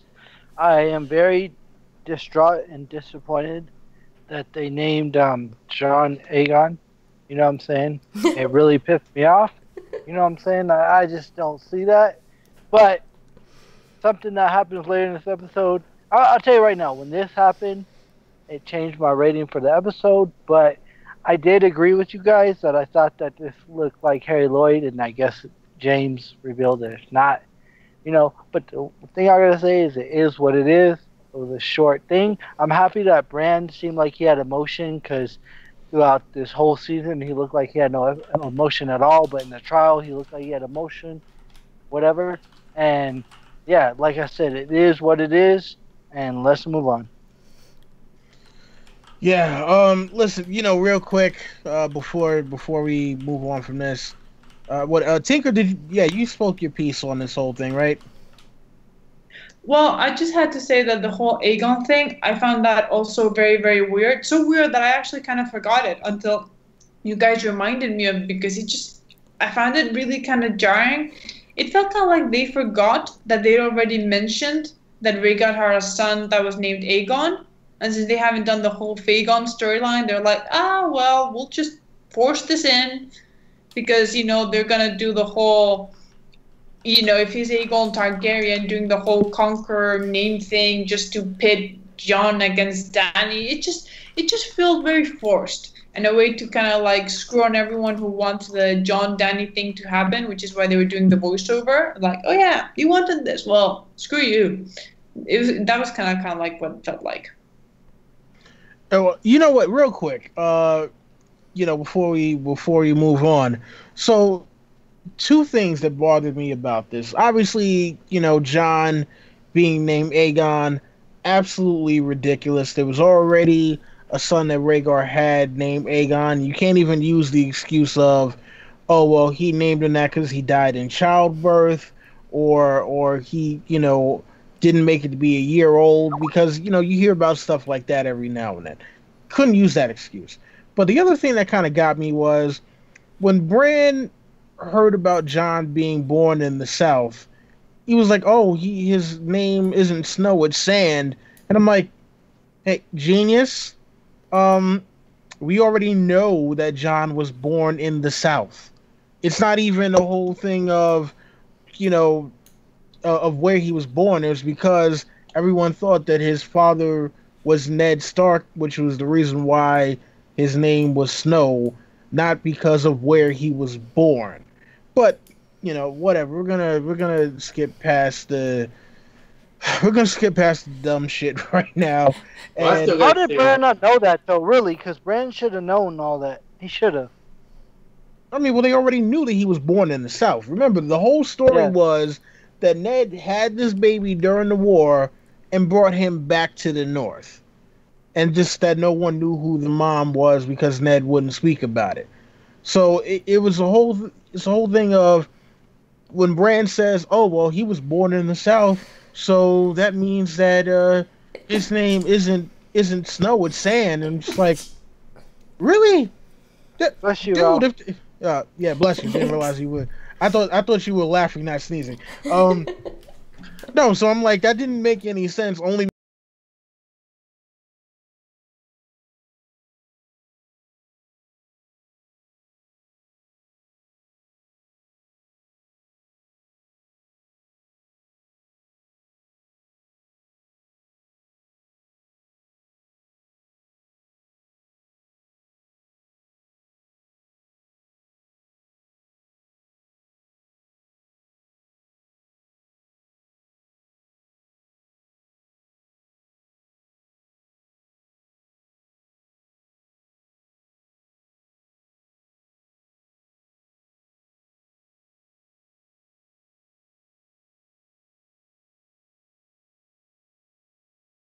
so seemed as though, like, all right, well, since Ned was the one who was taking custody of him, he, that they gave him the name Snow. But it is what it is. Are we ready to move on? No, you still haven't gotten to me. Oh, I thought you went. Okay, my bad. Sorry. Go ahead.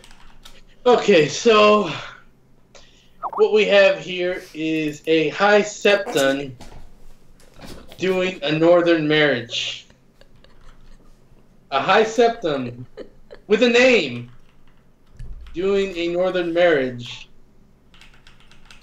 Yeah. What a fuck up there. One, High Septons don't have names. They give away their names because they just take the name High Septon.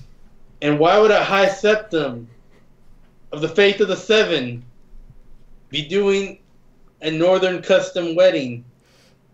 But the words that he was saying were the same words that the Septons do. He might not have been in a sept, but the words were not the words that you would do in the North. I thought they were, okay, refresh me. Were those the same words of the Seven, or were they the ones that Ramsay and... the words of the Seven. Words of the Seven. Okay, never mind. They said Mother something. They said it, Jerry. Did they say that? Okay, I retract everything I just said. My bad on that one. But dang, I was gonna say that I still believe that they actually wed in the werewood tree. We all know the annulment is stupid. Linda did a whole fucking video on this. We don't need to go on that.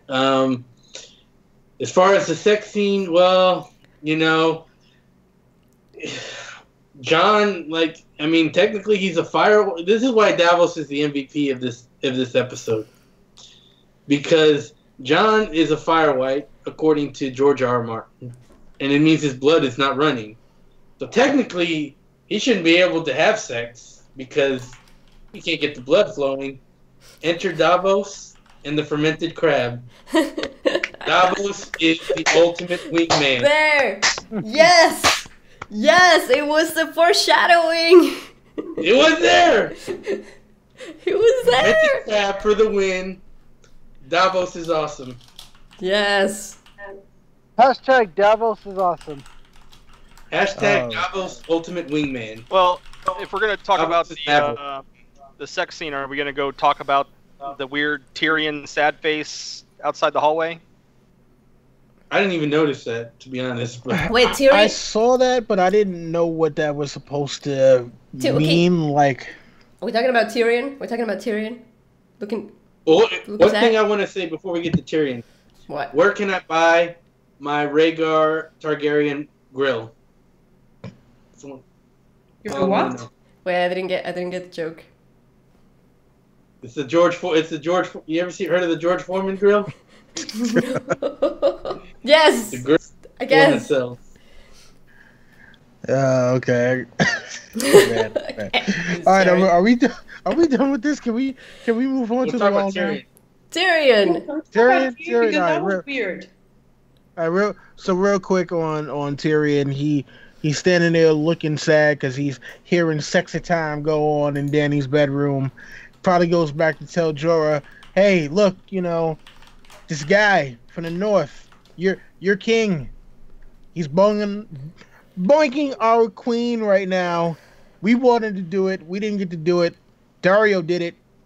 How come we don't get to have sex with the queen? I mean, they should be more happy about Jon than fucking Dario. If they had to live with Dario, they should be fine with anyone.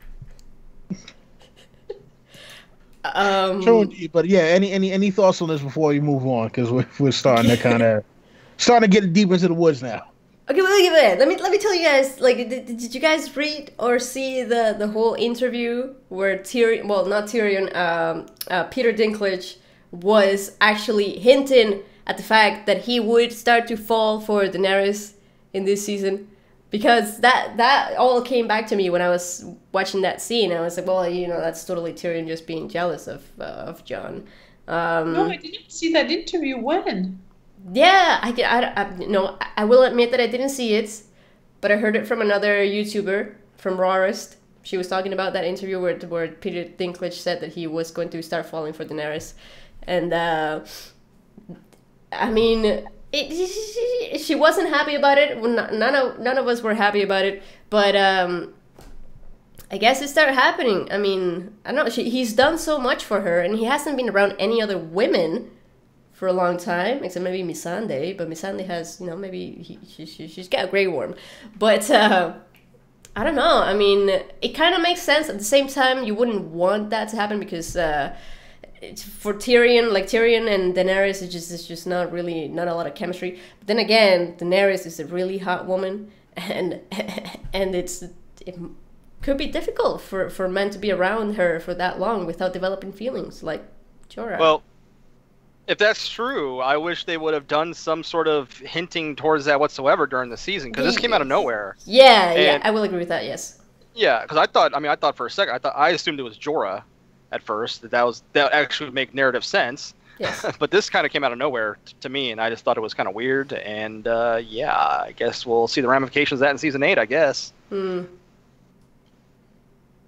All right. Anybody else got anything to say about the sexy time and sad Tyrion? Well, some people in my chat are saying that he wanted to sleep with Jon, so as he was jealous of Daenerys with Jon. Oh, man. All I gotta say about the sex scene is, it is what it is. I think what happened was Tyrion accidentally ate some of that fermented crab, and he's like, "What am I supposed to do now? Damn it!" Come on, but he actually looked like sad. I was like, where the hell? I'm with James. There was no foreshadowing, no hinting, no anything. At the beginning, I also thought it was Jorah. My assumption was that it was going to be Jorah.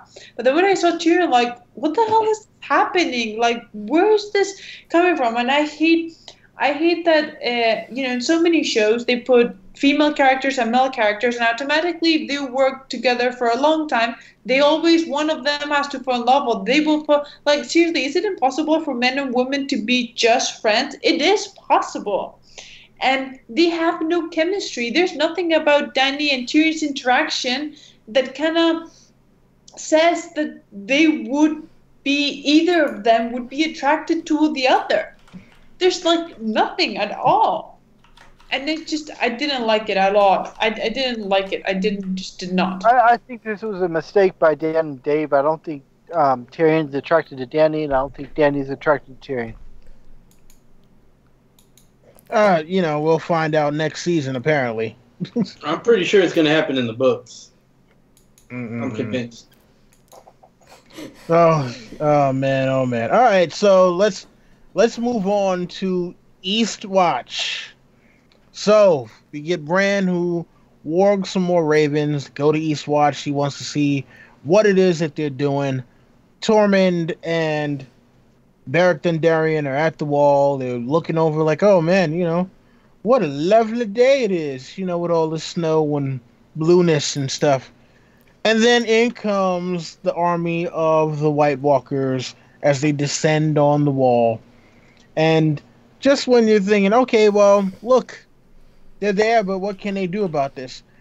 In comes Night King on Viserion, with holes in the wings, apparently, after just a couple of days, who now is shooting blue flames. So apparently, it's still fire, but it's blue fire now. Interesting. Blows a hole through the wall, and the army of the dead begin their march south. And it looks like Beric Dondarrion and Tormund actually have made it out alive. We didn't see them die, so I guess they're there. We got the white giants, got the whole army, got White Walkers on horses. We got a flying dragon that spits blue flame with holes in the wings. Not sure how he stays afloat, but it is what it is.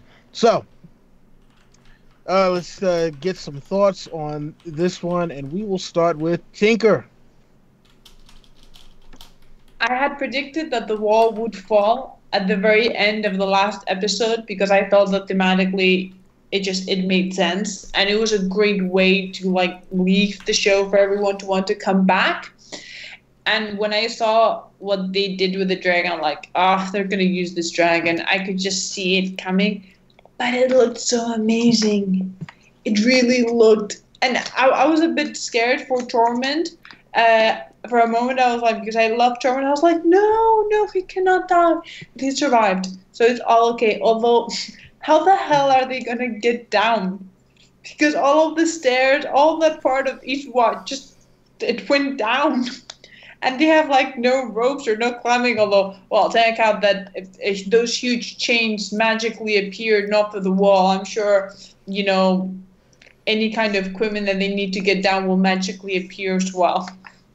But I predicted it, so I was happy to see that it happened, and it kind of had to happen. They need to bring we've only got 6 episodes left to go, so if they're only gonna, give us 6 episodes, they really have to get to the action soon. Although God knows when we're gonna get it. I've heard rumors that we're gonna have to wait until 2019 for it to come out. I'm hoping that's not true. But it looked, not much happened here. The wall came, the dragon came, and it looked amazing. It looked really good, and I enjoyed it. Tormund's alive, Beric Dondarrion's alive, so I'm happy. Okay.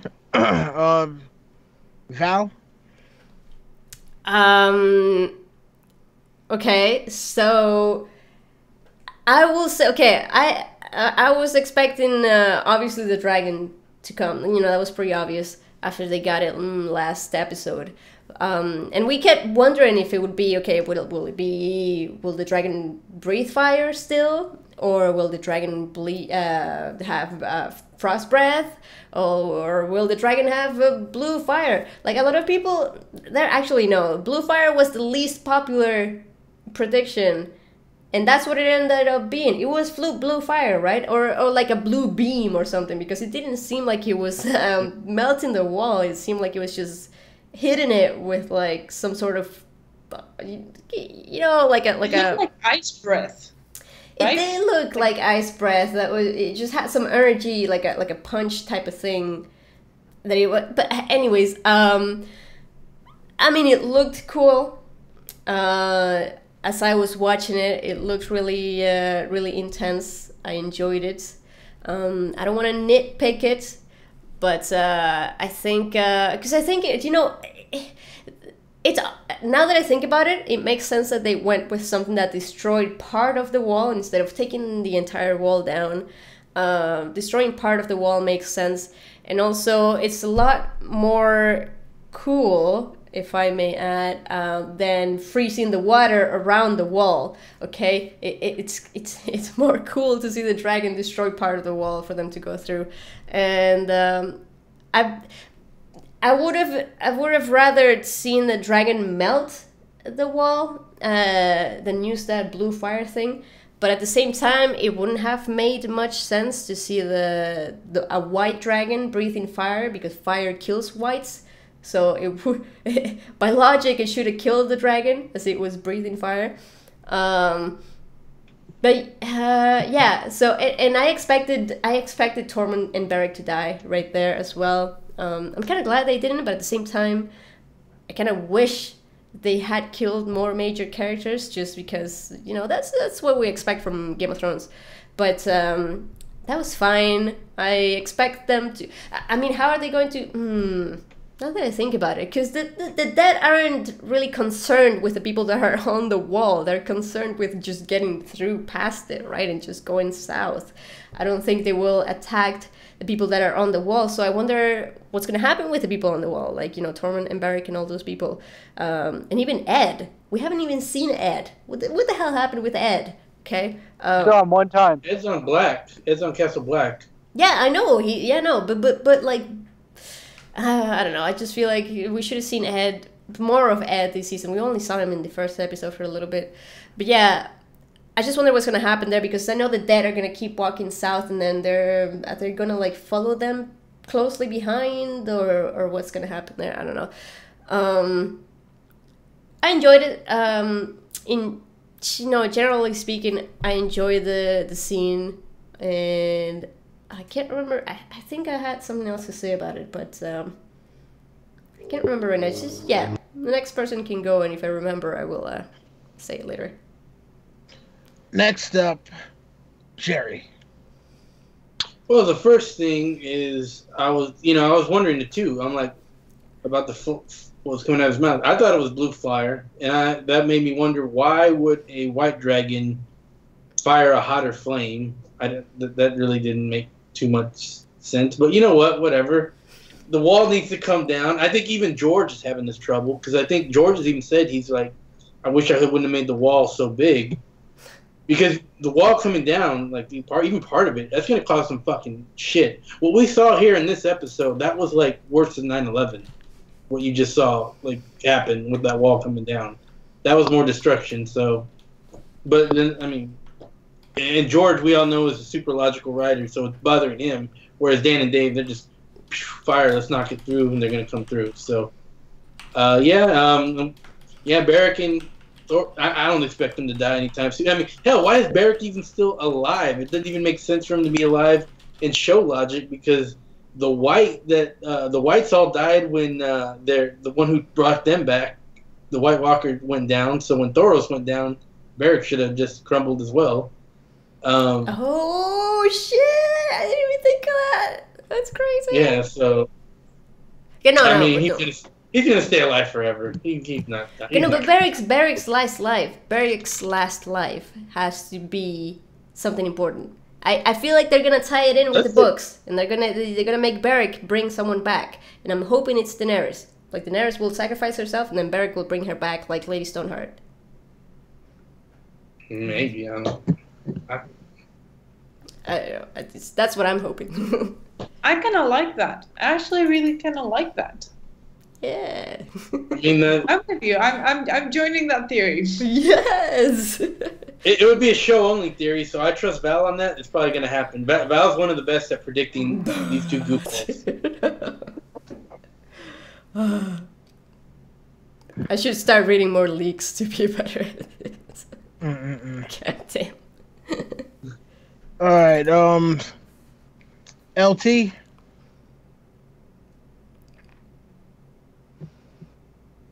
Sorry about that. I had myself muted. Yeah, I did not. Okay, so I was one of the ones who read the leaks. So the leak said that the wall was going to come down. I don't know. I don't know how you guys feel about, Tormund and Beric being safe. I hope they did survive. That would be great. I don't know for sure. I don't know if we got evidence that they did. But I'll tell you right now, this scene was epic. Seeing the white dragon or ice dragon, whatever you want to call it, doing its thing was awesome. And this just shows you what our people are going to have to deal with next season. And this shit was epic. It was epic, people. And I enjoyed it. And I just, like I said, I hope Tormund and Beric are still alive. But we'll see. Only time will tell. And this scene right here changed my rating for the episode. I think they're still alive, LT. I mean, how many times have we seen people die off screen? I know, but it's like, dude, it all came down. Where the fuck did they go? I don't know where they could have gone. You know what I'm saying? If Sam could be surrounded by whites and a White Walker and somehow make it out alive, why not Beric and Thoros? Not all of it went down, LT. I remember because I was watching very carefully, and only a piece, and they were running on the top, and you can see a moment in which it falls, but they're still on the side that has not fallen completely. They're kind of looking like in horror. So it's I hope you guys are right. I hope Beric and Tormund survive. But like I said, this scene was badass, and it was awesome and epic. They're still alive, LT, and there'll be plenty of 10s for you to give up. Oh man! All right, and James. Well, first off, an off-screen death that I can think off the top of my head, Stannis Baratheon. But anyway, well, technically, we saw him about to get it. Like, we saw the wind-up. Anyway, yeah. I was gonna say the same thing, that I think Beric and Tormund are going to get the Sam treatment at the end of Season 2, which they were in a situation where it looked like they should be dead, but they will be back and alive in the next season. I can't help but be a little disappointed, to be honest. I thought that the wall would be the destruction of the wall. I thought it would have more, I thought maybe a horn would be involved and the whole wall would be coming down, or there'd be something more magical about it. The Night's King, they can maybe he has like manipulating powers of elements or something. I don't know. I was expecting something more. It was fine though for what it was. I do kind of have a logical question. Like the section they blasted off, like it seems like maybe they should have blasted a little more off. Like Night's King should have did another pass and knocked out another couple 100 feet of the wall, because it does seem like it's going to take a long time to funnel the hundreds of thousands of whites through that. Like I don't know, it kind of looked like maybe like 50 feet across or something. It does seem like it's going to take a long time to ferry them through. But I mean, yeah, I was a little disappointed, but it wasn't the worst thing I ever saw. All right. I mean, you know what? Me personally, it was a pretty awesome scene, but it was cheesy. It did come off as very Fast and the Furious for me, which aren't my favorite brand of movies, but it was exciting. So I mean, I don't really have too much to say other than that. I do believe it is time for us to give our numbers, ratings. Apparently, Val has stepped away for a moment. So, uh, yeah, we're going to go around the horn, give our ratings before we sign off. We'll start off with Tinker. Well, as I've already expressed myself, I was very happy with some of the things that happened, so I'm giving it a 9. Wow, that's a pretty high number. Okay. My LT. British wish has been fulfilled, finally. Yeah, Whatever. With Littlefinger dying because I couldn't stand that motherfucker, and I'm glad he got his due. And you know, when the John thing happened with Aegon, that really pissed me off. But the nice team coming and taking down the wall, I give it a 9 as well. Tinker, great minds think alike. All right, Evil minds. James. I mean, there was some things I really liked. I really liked the Jaime scene. The parlay was fine. There was some the Theon stuff was pretty good. I mean, there was stuff I liked in the episode, and I mean, I give it a solid 7.5, 8, somewhere around there, 7.75, I guess. I didn't really enjoy the Aegon thing. That kind of bothered me, and I was a little disappointed by the ending. But I guess it's all about how you view that. But I mean, it was solid. I thought it was fine for what it was. All right, so we got a 9, and I'm sorry, you said a 7.5 and 8. 7.75. Let's split the difference. All right, 7.75. Val. Well, I haven't had time to think about this, man, but I guess the knee-jerk reaction would be like, I didn't notice any blatant bad writing. Like, not a lot of it took me out of the immersion. I would say that, except for I don't know, for some reason the blue flame was just, I see people in the chat really liking the blue flame thing, but I don't know. Okay, I'm gonna say, compared to the other episodes, I will give it a 9. I will be generous. I really liked it. I liked it. Yeah. All right. Okay. Interesting.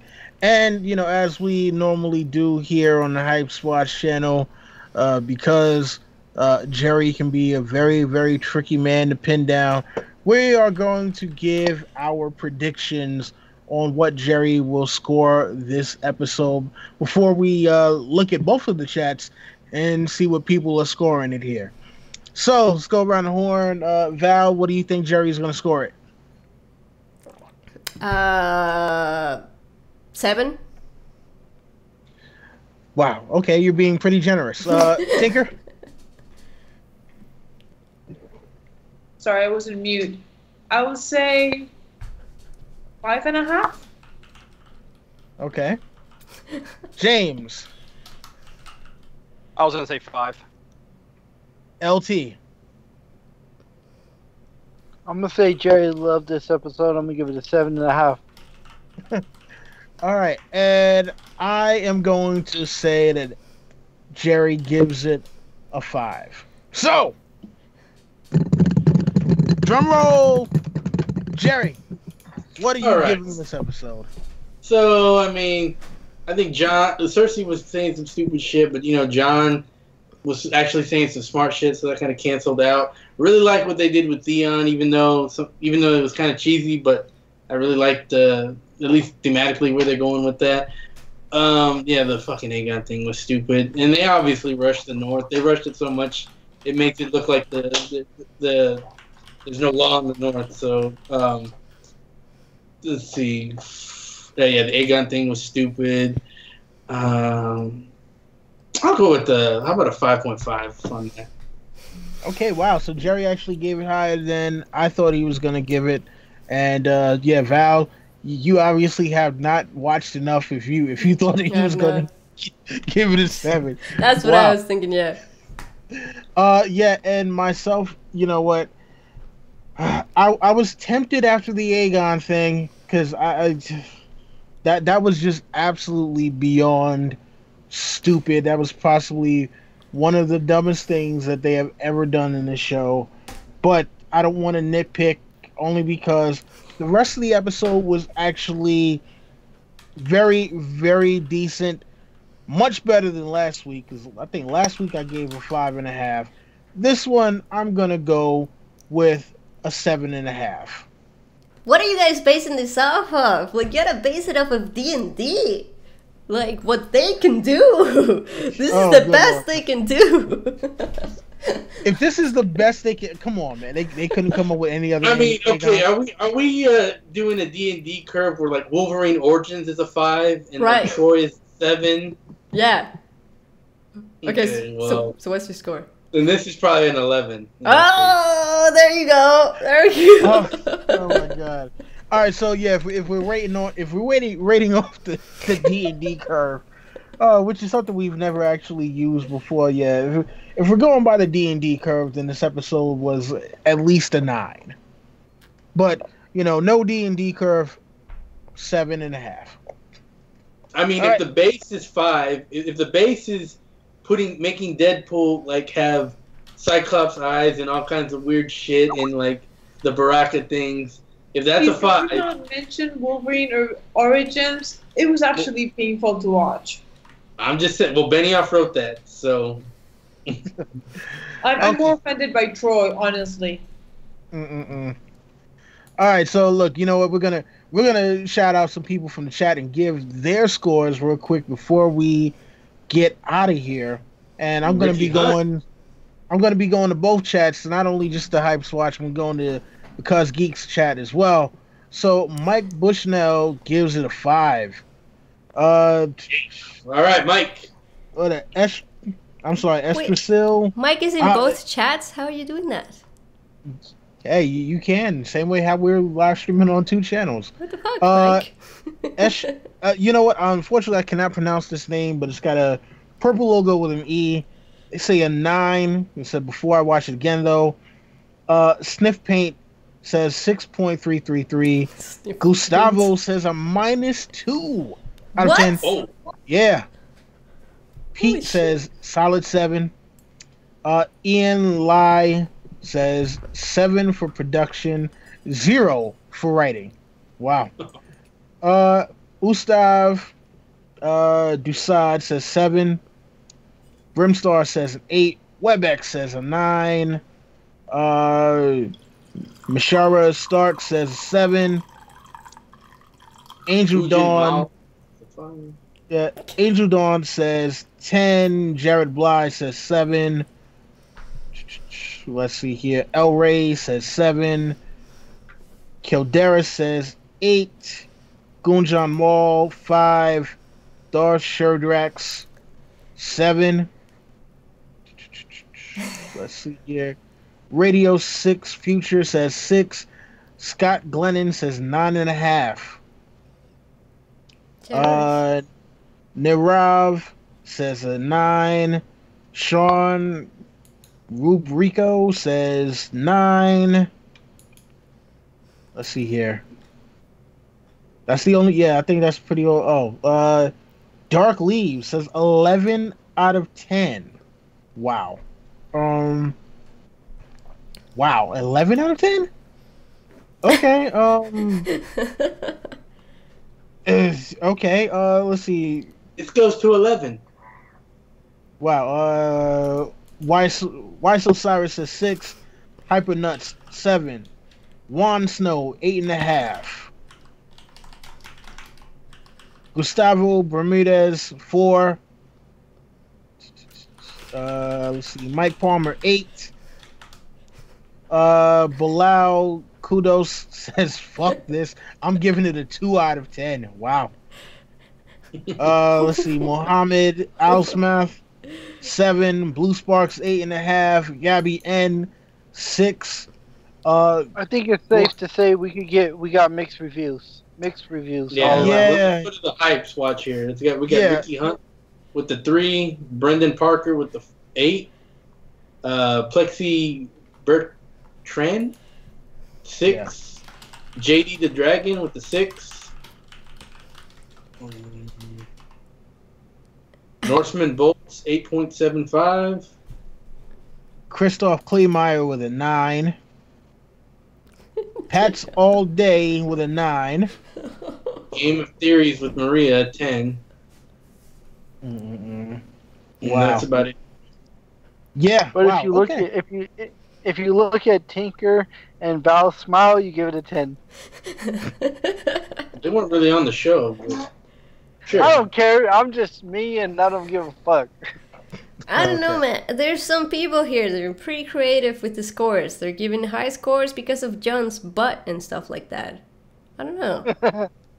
Oh man.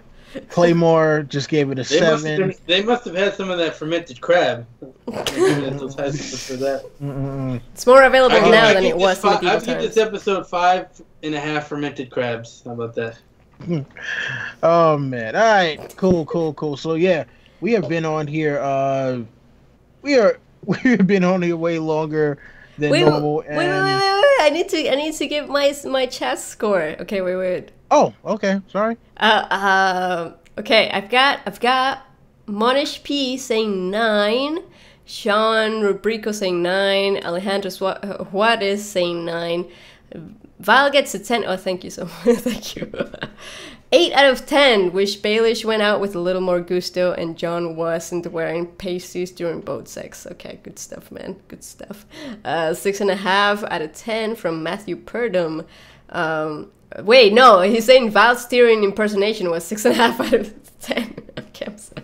I guess because I finished the. Okay, you know what? I finished the white wine bottle because someone told me it would go bad if I didn't finish it, so that's why I finished it. There's okay. What else am I looking at here? 11. Like what? I can't read that, William. You gotta spell better. John's ass alone gets a 10. Yeah, pasties out of 10, 6 out of 9. Val. Okay, no, you guys aren't giving me like serious scores. Okay, I'm looking for serious scores here.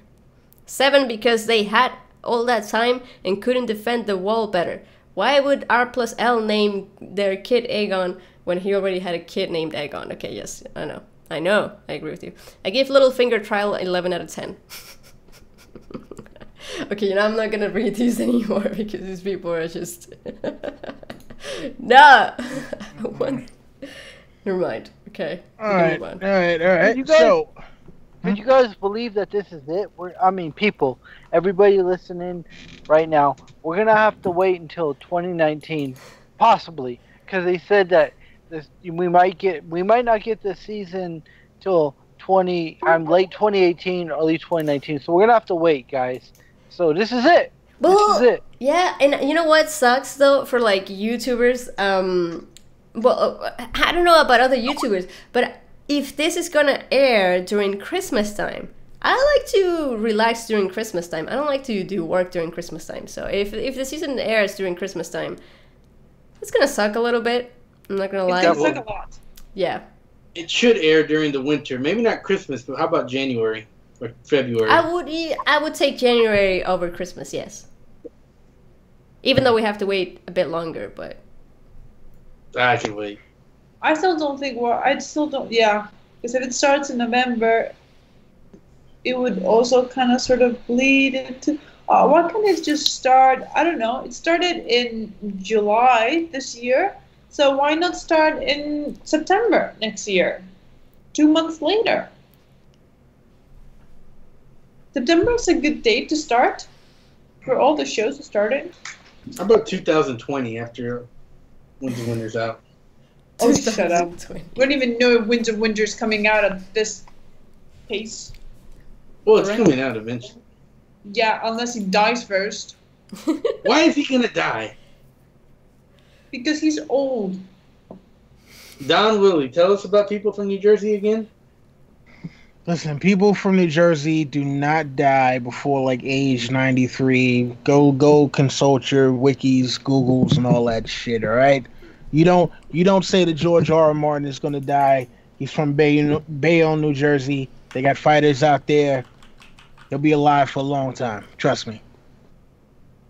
There you go. Let's hope so. Or we're never gonna see the series end. Hey, stop wishing bad luck on George, damn it. No, it's quite the opposite. Do we, I want good luck, but we're apparently not getting any. And we're getting Son of the Well, Dragon next month or 2 months. do we want to do sign-offs? Yeah, I think it is sign-off time. Especially because I got to be up in like 4 hours. Oh Jesus, man. You know what time is it here in Spain? Yeah, but you got tomorrow off. I don't. Oh yeah, what, dude? I didn't even think of that, Tinker. What the hell? It's gotta be like I got tomorrow off too. 6. It's almost 7 in the morning. It's here. at 7. Holy shit! I'm working at home in a hurricane, so I'm good. That's super early for you, Jerry. What the hell? I'll go first for sign-offs. Hey everybody, this is Sir LT Giles. My review's already up. I put it up right after the episode. And I've been going through a lot in my life. The Heist Watch knows. And I'll tell you right now that I'm just happy to be here. And to have Because Geek is just a fucking epic situation here. And I'm just happy to be here. And follow us all on Twitter, on fucking YouTube. Follow Val Because Geek because she's awesome. And so she yells out. Okay. Tinker? Goodbye, everyone. It's been fun talking about I really wanted to be here for the finale episode. I've been able to be here for a few other episodes, but not all, since, as you can see, it's crazy time for me. But I really enjoyed it, and it was great having you, Val, here in the review. It was great doing a video with you. So, bye-bye, everyone. It was great to see you too, and finally meet you, because I hadn't met you before. It is pretty cool. Awesome. Yeah. James? Yeah, I am JBTV, but most importantly, part of the Hype Watch. So follow us at the Hype Watch, and I want to thank Val for having me on our channel. And yeah, it was a great time. Jerry? Yeah, I just want to say thanks, Val, for the simulcast, simulstream, whatever we want to call it. Yeah, thank y'all for all being here or at least those who were here all season. Had a lot of fun. Had a lot of debates. Had a lot of, hopefully we'll see you next season as well. Anyone from the Hype Squad channel that is not subscribed to Val from Because Geek, we have her link down in the description. Definitely subscribe to her if you are care any bit about the show. She is, in my opinion, the show expert. And now that the show is over, let's get back to the books. The Hype Watch will go back to doing some rereads, maybe some other things like maybe Talking Ned and other stuff. And be ready. Son of the Dragon's coming out in about 6 weeks. Read on that. If y'all haven't picked it up and y'all want something to read, The Mystery Knight, fucking fantastic, great art. Just came out recently, so yeah, that's really all I have to say. Thanks everyone for being here. All right. Val, I'll let you get the final sign off, but first, real quick, I'd just like to say thank you for letting us kind of take over your channel today, because we've never done this before. We weren't even sure that this was actually going to work. I'm sitting up here looking at my damn stream, and every couple of seconds it's like bad. I'm like, oh, holy shit, I hope this comes out good. But thank you to everybody who watched us on both channels. Today was kind of a free-for-all with everybody all streaming at the same damn time.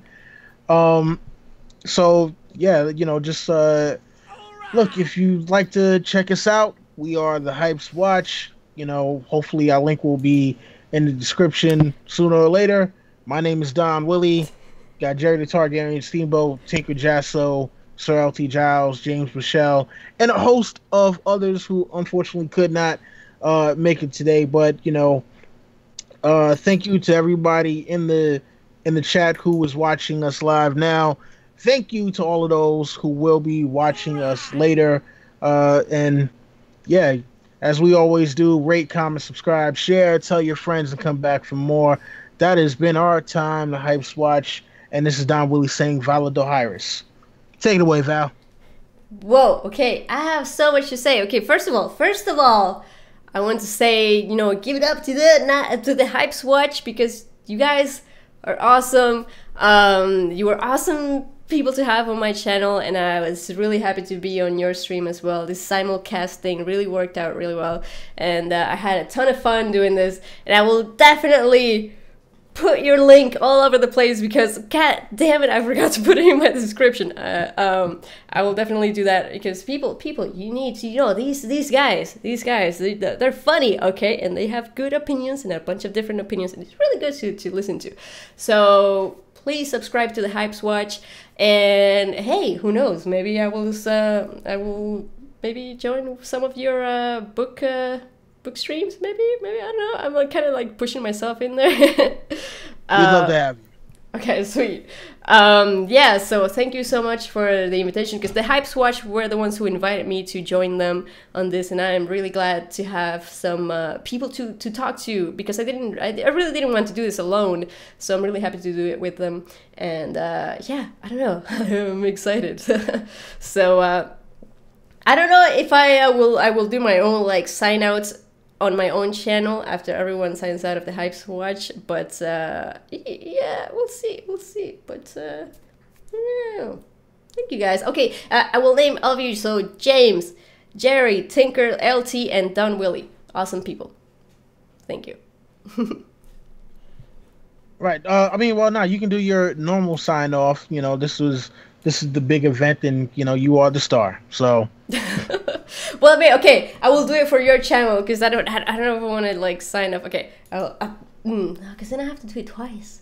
Okay, no, I will do it. Okay, I will do it for you. So I will see you in the next one. Yeah. Yeah. Yes. Good stuff. We're off on our channel. Are you still on yours? Oh yes. Also, shout out to Jared and Mike Bushnell for the super chats. Really awesome, guys. I know. I still need to finish this thing. Okay. All right. Okay. I'm gonna finish my stream so I can go to bed as well. Because let me just finish my wine and. Do it, Val. Do it. Okay. This wine, I will tell you, this wine was good, alright? Game of Thrones wine. It's a limited edition. You should get it now, because, I kind of believe that. I'm not a beer fan, as most of, I think LT will definitely attest to. But I had, like, the Game of Thrones beer, like, at South by Southwest, and it was actually a pretty tasty beer. I imagine the wine is probably even more tasty, so... I mean, I haven't tried the beer yet. I do have the beer, but it's expired. It's got like little white things in it. I don't want to drink that. Gross. But the wine is good. Anyway, guys, I really have to conk out. I am not feeling well. Yeah. But yeah, it was fun, guys. Later, So James. do I. It's very late here, and I want to post my my review and just go to bed, at least for a few hours. At least for a few hours. Oh yeah. I think you're the best. Yeah, I'm out of here as well, since I gotta be up in a couple hours my damn self. So thank you again, Val. Thanks to everybody from the watch. Thank you guys. All right. Bye, guys. Bye, Val. It's great meeting you. Nice meeting you too. Yeah. Bye. It's on the S3. Okay, wait. You guys know that I'm still live, all right? So don't say Yeah. stupid crap. Did you want us to sign off, by the way? I mean, we can sign off. We need to. Oh yeah, I guess. Yeah, I will just say bye to my chat and I'll go to bed because yeah, it's time. All right. We're gonna take off then, I guess. Yeah, I'll Bye, talk to you Val. more. Bye. Hopefully, I hope everything goes well with the storm stuff. Oh yeah, let's hope. Let's hope. During this whole review, I heard it raining pretty heavily. Hopefully, it's ended and we can get some. Yeah, because we got some serious flooding going on here. Yeah. So. Yeah. Okay, cross my fingers. Mm-hmm. All right. Later. See you later.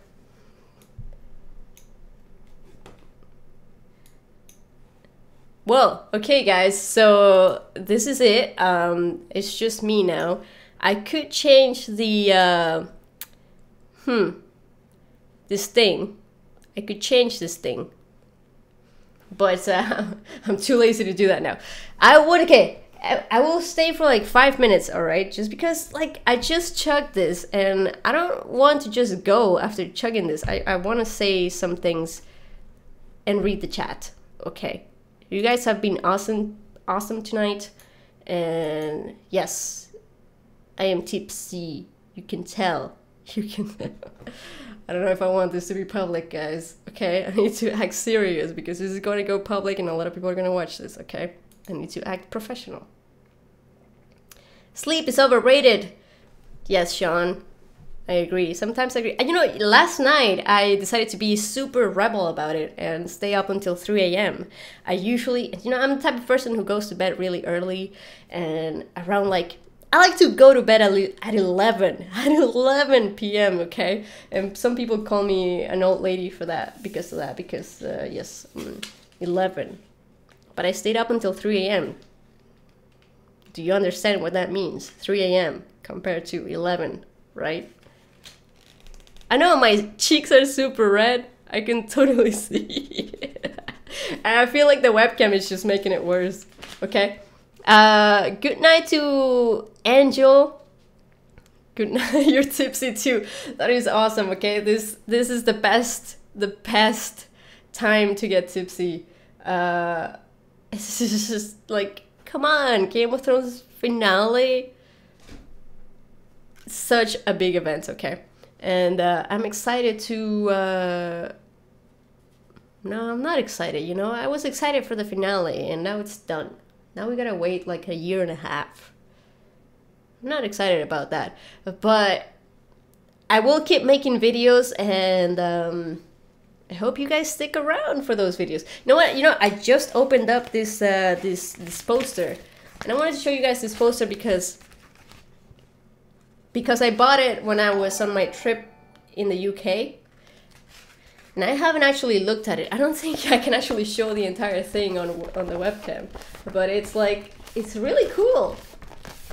Do you see that? Did you see that? I don't even. Okay, it's got a lot of text. It's got a lot of text on it. I'm gonna put it up somewhere. I'm gonna put it up on my IKEA shelves. Okay, they're not IKEA shelves, CA. Right? They were handmade. Okay, so I will be signing out very soon. But thank you all so much for joining the stream. And thank you, Mike, for your super chat and all your other super chats. And the video is mirrored. Ever been to Amsterdam? I wanted to go to Amsterdam so bad, but I didn't have time. I definitely want to go there. Okay, next time I will go there. CA. Did you notice the foreshadowing in this episode when Dany says my dragon did not die for nothing, when Jon questions the true Mirror Master's course? Oh, I did not notice that. Good point. Yeah, good point bringing that up. But yeah, I gotta figure out what kind of video I'm gonna make about this episode, because if it's foreshadowing, it will be foreshadowing for season 8. But I could also just make like a compilation of all the foreshadowing and say that, okay, this is the foreshadowing that was correct, and this is the foreshadowing that wasn't correct. Something like that.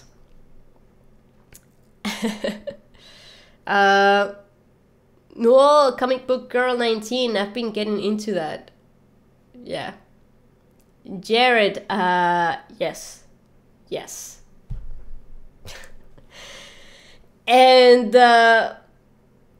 next time I will have a stream with Chris from Smokescreen. I hope you guys stop by there and donate it to his charity, because it's a good cause. And yeah, but I gotta go. Oh my god, you guys, I can't stay any longer. Let's end this stream. It's been a really long. It's 1 a.m. It's 1 a.m. right here. Okay, I know for some people it's a lot later. No, there's no other bottle of wine. Okay. There's no other bottle of wine. Yeah, so thank you, Dany. And no, Tormund didn't die. I'm still hoping Tormund didn't die. Big Spoon, what the hell are you doing here, Big Spoon? Did Raris just finish her stream? Oh my god. Okay. Was Raris just as drunk as I am?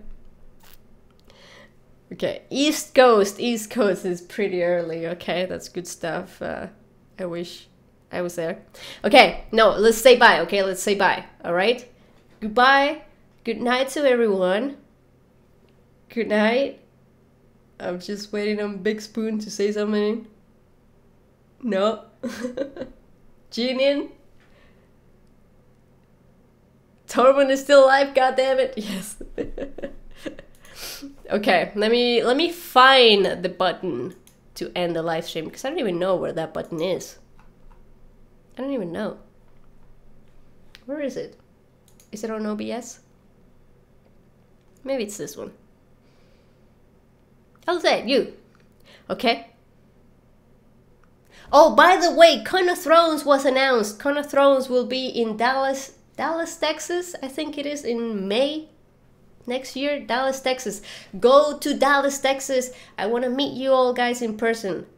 And let's drink Game of Thrones wine in person together. I don't know. We'll do something fun, okay? Let's just, yeah. Con of Thrones.